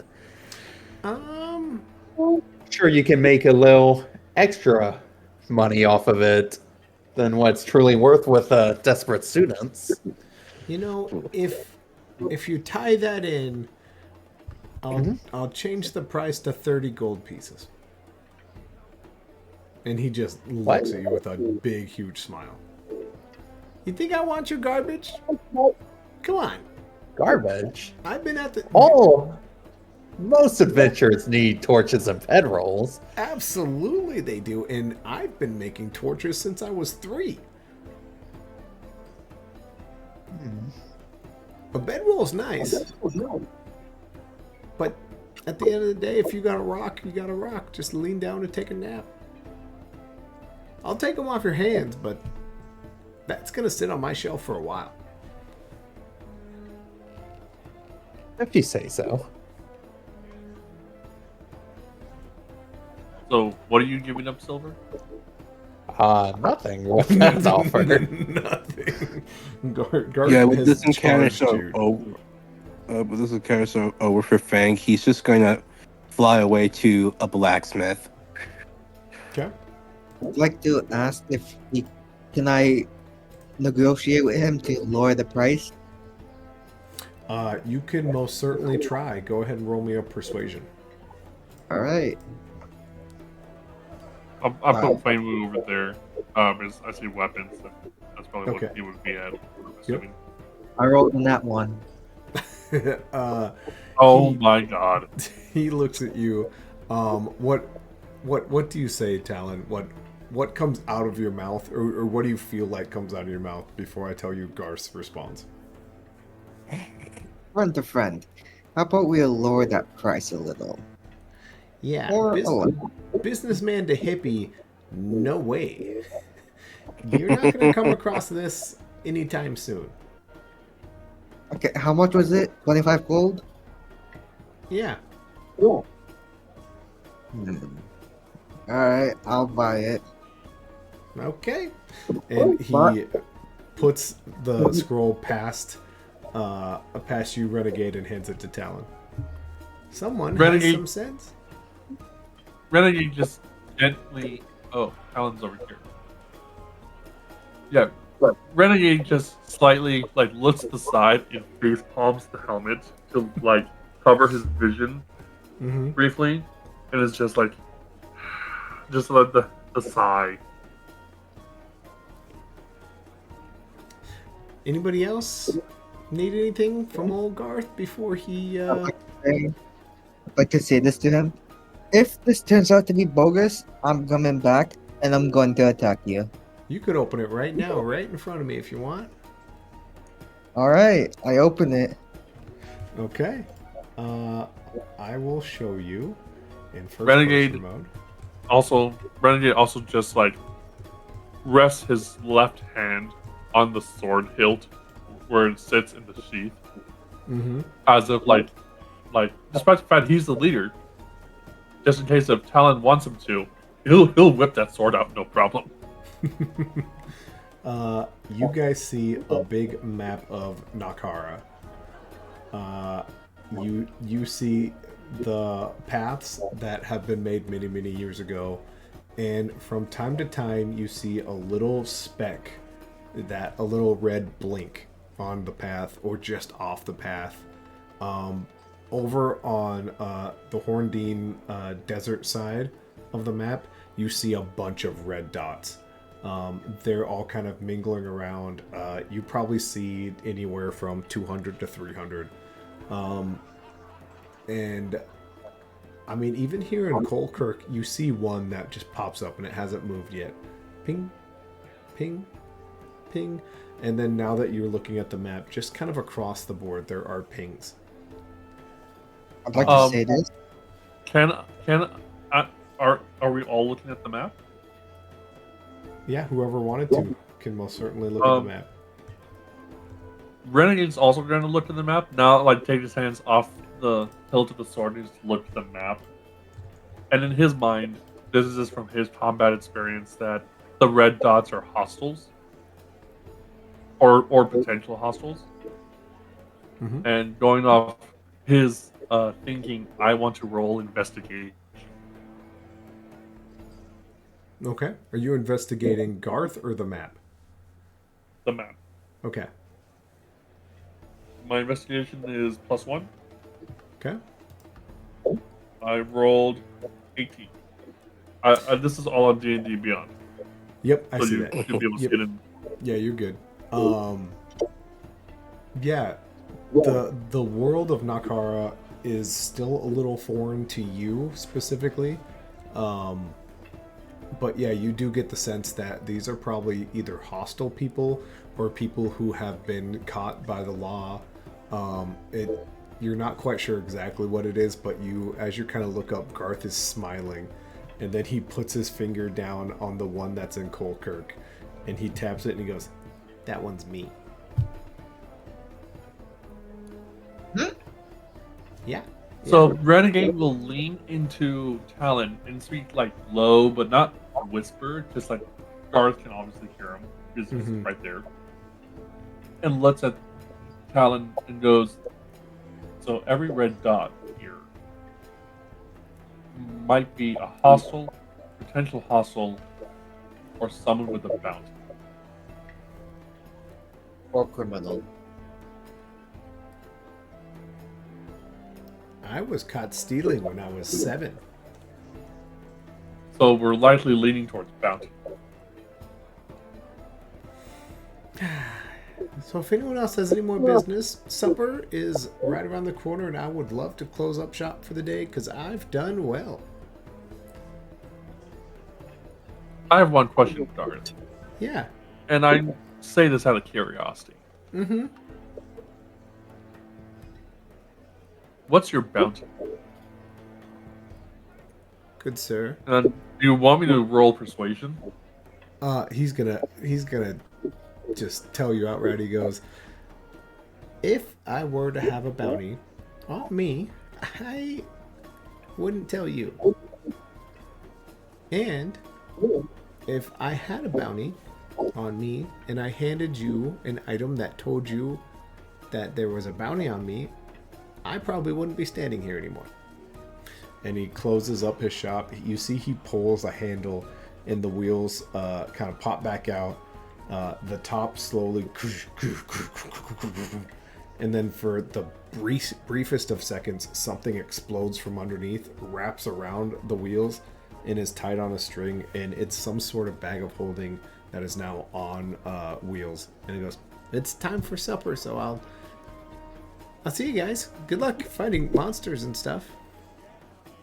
Did he just turn that entire shop into one of those rolling suitcases you see at the airport? 100%. And he takes his cart over to his dad, Varth, and he goes, "Had a pretty good day, Dad." And Varth goes, "Oh, okay, son. Sure. Let's go eat supper." And they head inside. Is that so sick of him? Does he take the cart with him? Yeah, it wheels on the little wheels, a big bag, and he just pulls it like Santa Claus on a sleigh. Oh my god. Ho, ho, ho, ho. Merry Scamus Day. And with that, is there anything else you guys want from this little town of Colkirk? Someone who maybe hasn't had a moment here. So Lucky, maybe Silver, maybe you, Mr. Moonsong. Is there anything you guys would look for specifically before we call it a session 0/session half of Monster Hunter? I'd like to look Oh, a thing sorry, that go ahead. flew away with the bag from the rogue dwarf. Oh, absolutely. Wait, would you? So essentially, Talon wants to maybe look around to see if that thing is still kind of mucking a buck down. So I'll just put him here in the middle. Then have like has. Is that right, Talon? That is what you're trying to go for? Yeah, I'm trying to look for it. Do I roll a nature or what? Roll me. If you want to see that thing again, roll a nature. If you want to look for signs of that thing kind of happening, roll me perception. Could I do both? Give me one for now. So essentially, if you're looking for people who are digging through their coin purses, roll me perception. If you want to look for that thing in this area right now, roll me nature. Alright, I'm not rolling a nature. Okay. 15. 15. Yeah, it's here. As you kind of look around, you're like, I feel like it's close. I can like almost smell it. It's a smell you kind of recognize. And then as you look, you slowly turn your head. It's like a little group of gnats. I don't know if you're familiar with the gnats, but like they're little tiny bugs that are like pre-flies. There's a bunch of like swirling energy 4 or 5 inches from your face.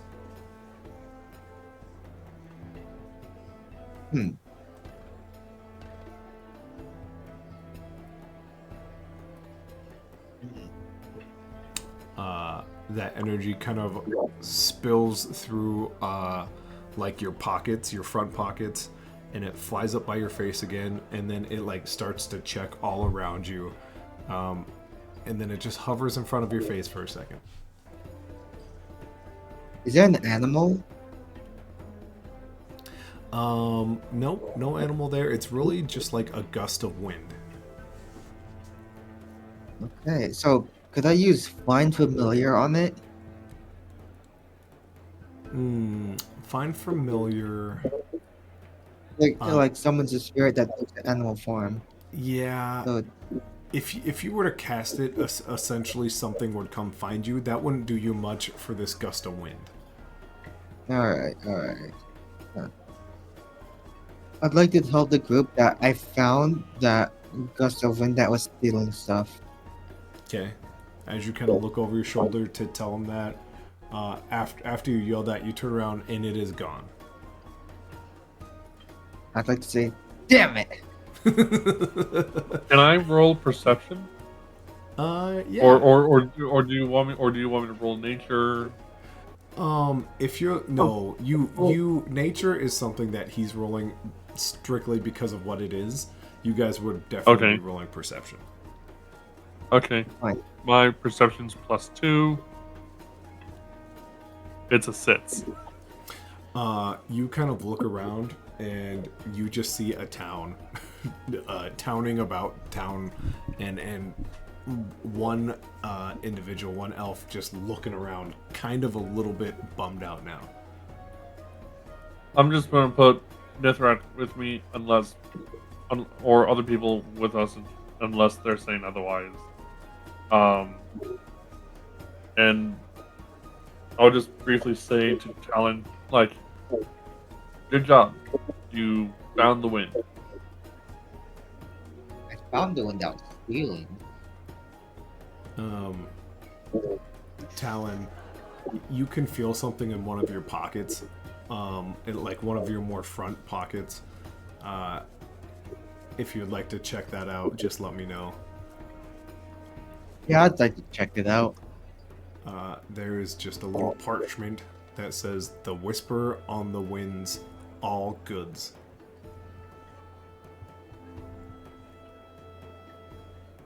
What? That's all Is it this says. written in a different language, or is he only reading this, or? He's reading it for sure. Hmm. The whisper. Yeah, I of have the no wind, idea what this means. All goods. Is all good? All goods. All good. Whisper on the wind. Oh, all does good. that means he's the stuff they stole or took?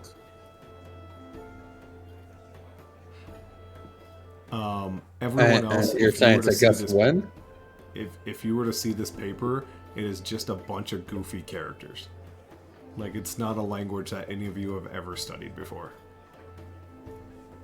Interesting. What's you can read this?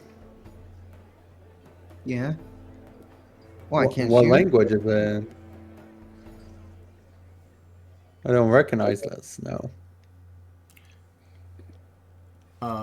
Talon, you don't necessarily, you couldn't put a name on this language, but that's just what all the signs said when you spent a little bit of time in the Feywild. Okay. It's not actual language. It's more like something. It's like a language from the Fey world. Like Sylvan? Maybe, I don't know. I never learned it. I just know what some words mean. And you're saying there's a gust of wind moving through this market? Yes. Stealing stuff and left me this note. I think it's stealing. I'm not sure. I'm gonna cast Detect Magic. Okay. I mean, who has any magical things on them?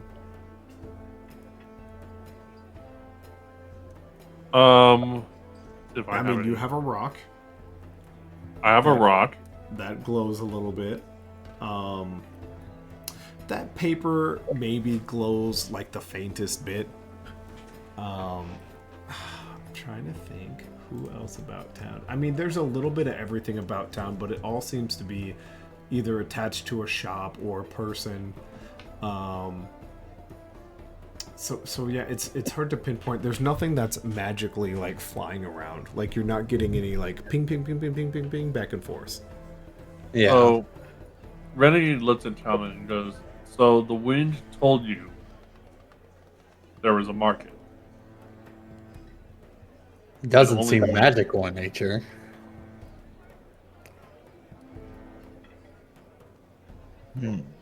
Yes. Well, I'm not sure. Honestly, it's confusing me. Fey worlds are Out of very character, I confusing. like how he doesn't mention the gnats. It just says the wind, and we don't even focus on the insects. Yeah. Okay, I'm gonna say this in character. It's literally a Feywild. They don't have normal forms. They can literally be anything they want. And I just saw a bunch of this stuff in the Feywild. So it's hard to describe. Almost impossible.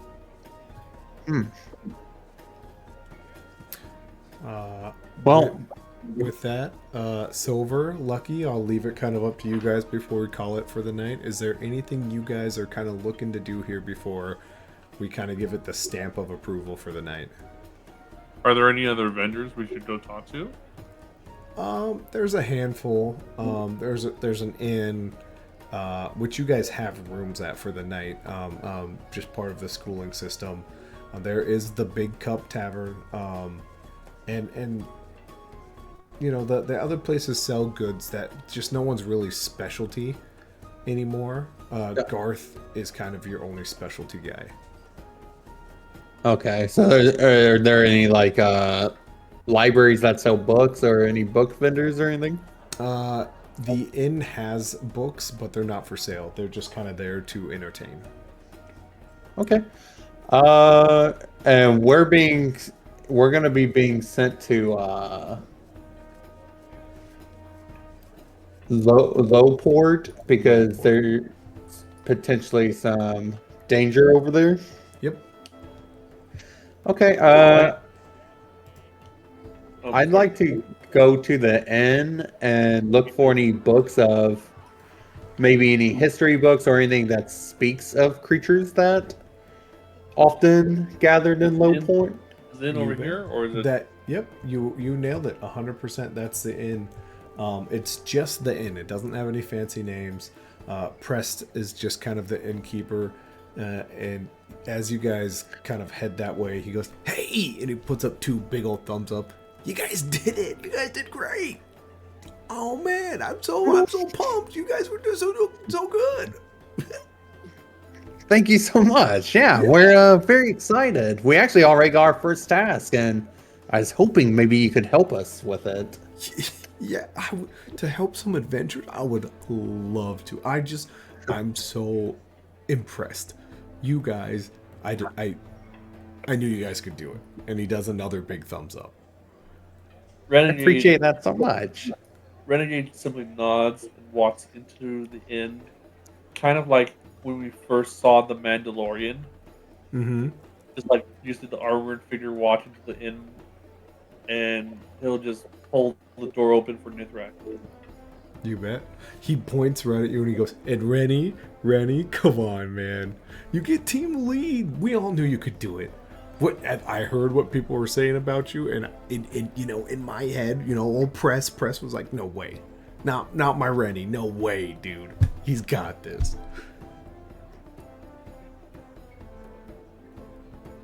He just nods at him. Yeah. Because Renegade simply knows he hates being called Rennie, Oh yeah. but he doesn't say anything. Mm-hmm. Yeah, that's Rennie. Oh, always quiet about it, but I can see that smile underneath that mask of yours. I'm so proud of you. Gosh, you guys did great. Hey, your rooms, they got cleaned up. The old ball and chain. She's got to keep everything clean. So you guys' rooms are still there if you guys need them for the night. Yeah, library's yours. Go ahead. Feel free to thumb through it.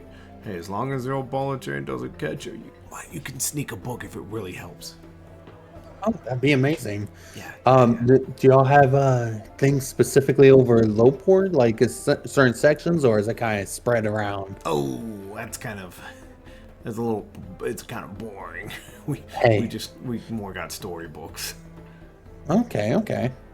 Well, I mean, doesn't hurt to take a gander. Never know where useful information will come from. Yeah. Matt, can I do a past roll? Like, since we've been here for 3 months and we've been staying in 3 months, can I do a history roll to see if I discovered any books in that time regarding to my character's order? Yeah, you probably could. 18. What you would get is probably some more family-friendly versions of what happened, of you know, a certain group of people who in this book they're more defined as just soldiers that came at just the right time that pushed back monsters, and the words that they use aren't necessarily the ones that make sense to you, but you kind of do understand, like, oh, this book is probably about my brothers. And as you're like go to close it, in your eyes this book kind of like lights up, and like it's a big beam of blue light that goes about half a foot up, and you go to like look for the pages, and it's just like a bigger version of a tablet, and before you blink and it's back to a book.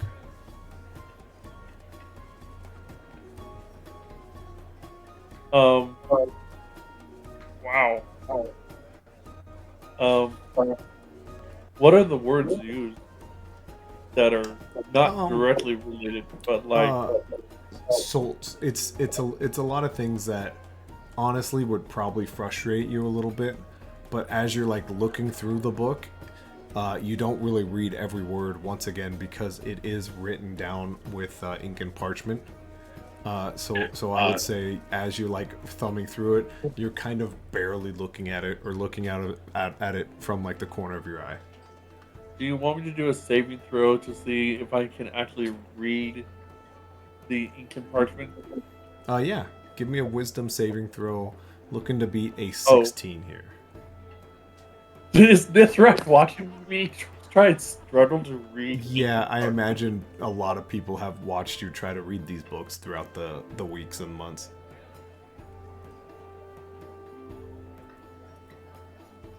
Shit.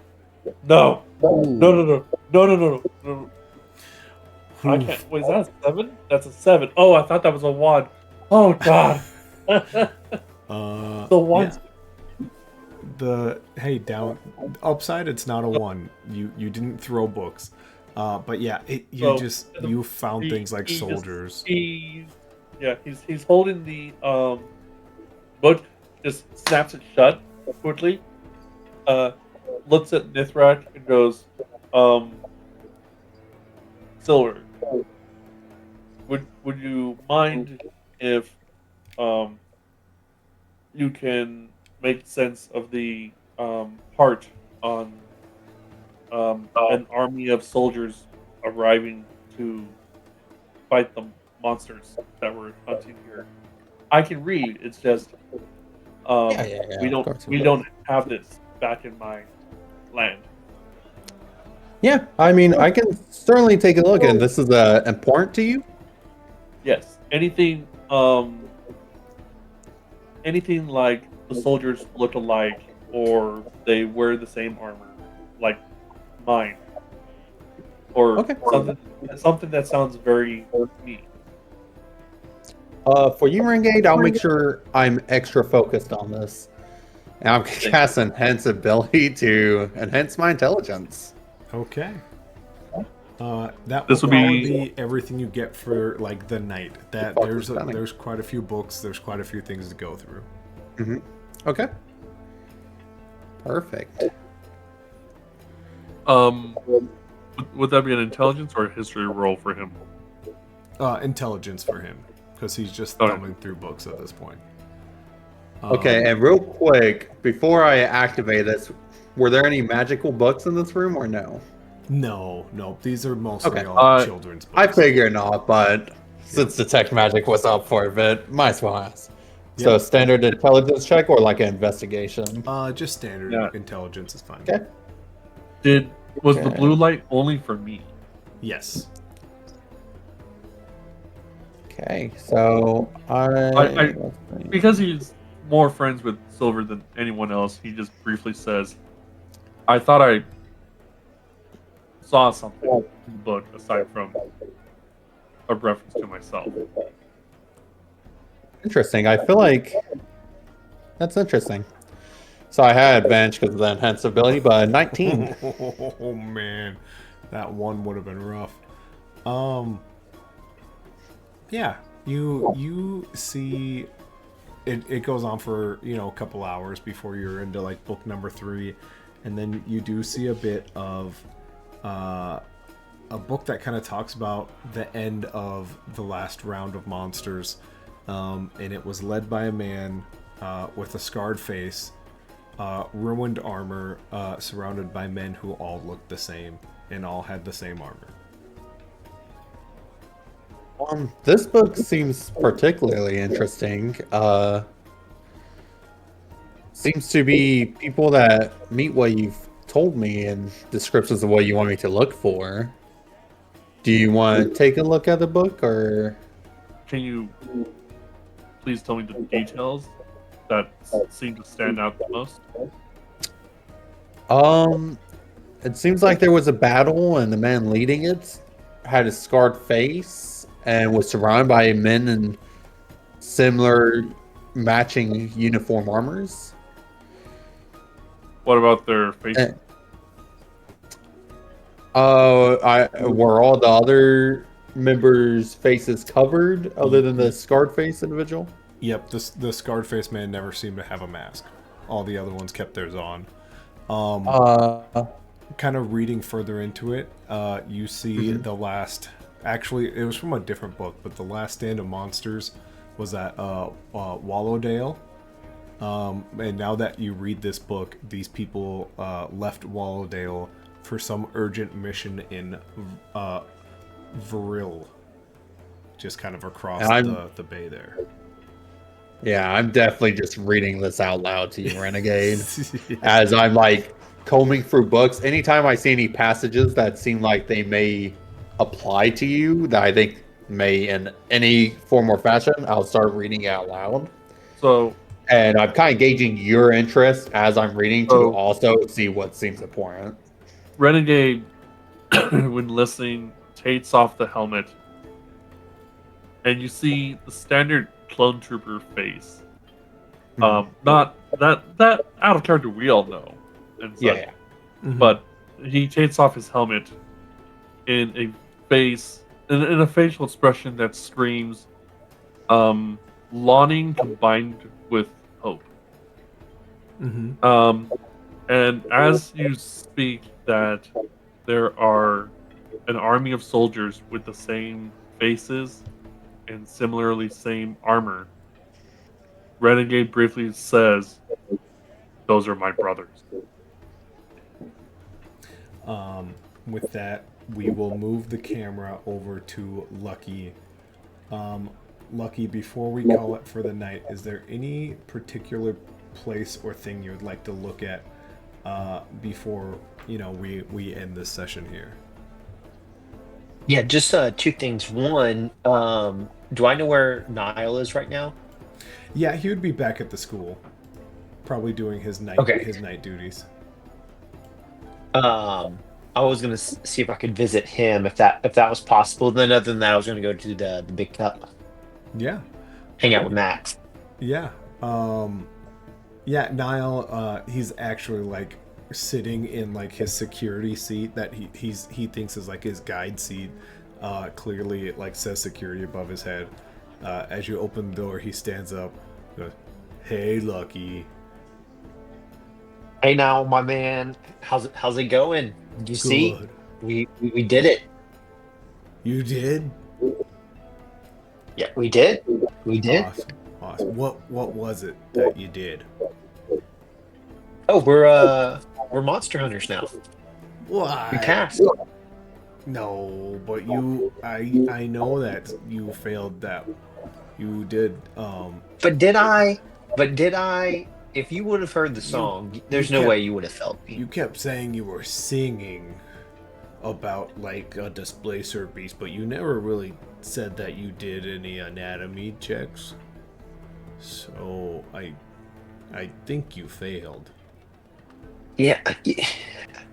Now, you're like my best friend, but that sounds a lot like semantics. I think I crushed it. I think it was a 10 out of 10. Okay. I think that's why I think that's why we all passed, was because of my song. They thought about it and they repented and they felt bad about it, and now we all passed. and his face gets all screwed up. You can see his ears going like a little bit red, and he kind of rubs the side of his head. He goes, yeah, you're probably right. You're usually right about most things, Lucky, so I get it. I don't, but I get it. It's okay. It's okay now. I just wanted to come. We're heading out, so I just wanted to come before we got there. Oh, like you're not coming back like for a while then, huh? Could be. We gotta go hunt some monsters apparently. Um, here. And he like goes through the pocket. He's like, take this. Just like don't forget about us and me and stuff. Oh, absolutely not. Can I? Is there anything that you would want me to pick up for you as like a souvenir while we're out? You know, like a tooth, or teeth are cool, right? Yeah, I'll get you a super sick tooth. Cool. Maybe put it on a necklace for you. Yeah. Yeah, Yeah. I got you. Well, Thanks. I'm gonna go ahead and head out. But Okay. And Niall, don't smush that because that's a juice box and they pop super easy. Oh, I won't smush it. Sweet. If you get thirsty, you could smush it and like drink it if you want, but What flavor juice? I'm not. It's got the red kind of berries on the cover. Oh, that's my favorite. I really Me too, appreciate me that. too, me too, man. Me too. Cool. Well, I want to head out. I actually got to go meet Max at the Big Cup. He's buying me a drink because he was just so impressed with me winning today. And but you have a good night, and I'll see you when we get back in town. Okay. And don't forget, those juice boxes pop super easy. I will be very careful with them. Cool. All right. Hey, Lucky. Yeah. Th- Thanks for like being a pretty nice guy. Oh, no, you're like my best bud. Don't even worry about it. Yeah. Cool. So it briefly timed me out of the server, but since we were practically ending, I thought I'd just close it if that was all right. Yeah, you're good. You're good. We'll even kind of super cut over to Lucky, heading to the Big Cup, which is technically not on this map, but for now I'll kind of put you there, right next to Max. As you kind of enter the Big Cup, Max is holding like a giant jug that is about the size of his head, and he looks over and goes, "Lucky, that was a pretty messed up trick, but I appreciate it. It was a good trick." I almost forgot Max's voice there for a second. No, gotta go little. Hey, I totally get it. I wasn't using that to take advantage of you. I just wanted you to not get too upset about things, and I really appreciate you inviting me out for a drink. Yeah, and I did say I'd get you a big cup. They're hefty, and I had to take some jobs I didn't really want to take, but here you go. And he slides you over Big Cup. Any Big Cup establishment you will find, you drink for free at. And you know these Big Cups are quite hefty a price. Okay. There are a few scattered throughout the continent, and now you have. Why a do we Big Cup cup. get to drink for free? Because we're monster hunters. Nope. The Big Cup is a franchise built on the idea their customers buy one big cup, and that's all they ever pay for. So Max No. bought me a big cup. Max bought you a big cup. Oh dang, nice. Cool. I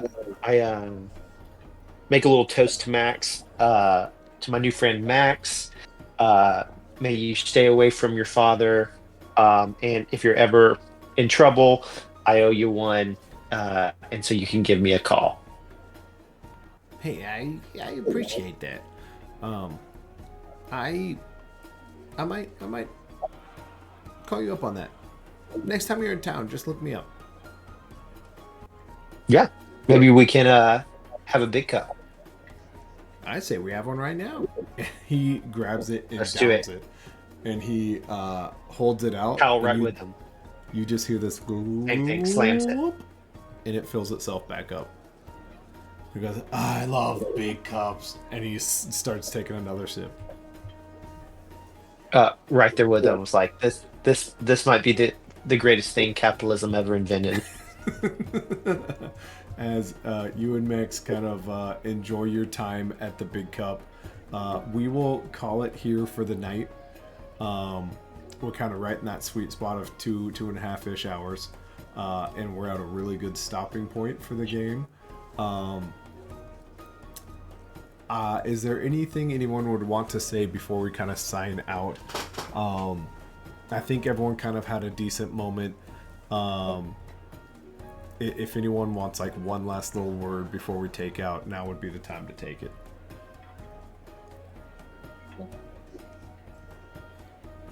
Going once, going twice. Wham bam. If no one has anything else, I appreciate you guys jumping in, being the first campaign I run here at the tavern board. So thanks, and this has been session 0.5 of the Monster Hunters of Nokhara. Thank you so much, and hopefully we'll catch you in 2 weeks, as long as everyone joins us back again. Thank you guys again, and I'll see you guys later. 2 weeks? Yes, every other week. Okay, I got it. Thanks. You bet. I'm gonna hit the stop recording button now. Thank you.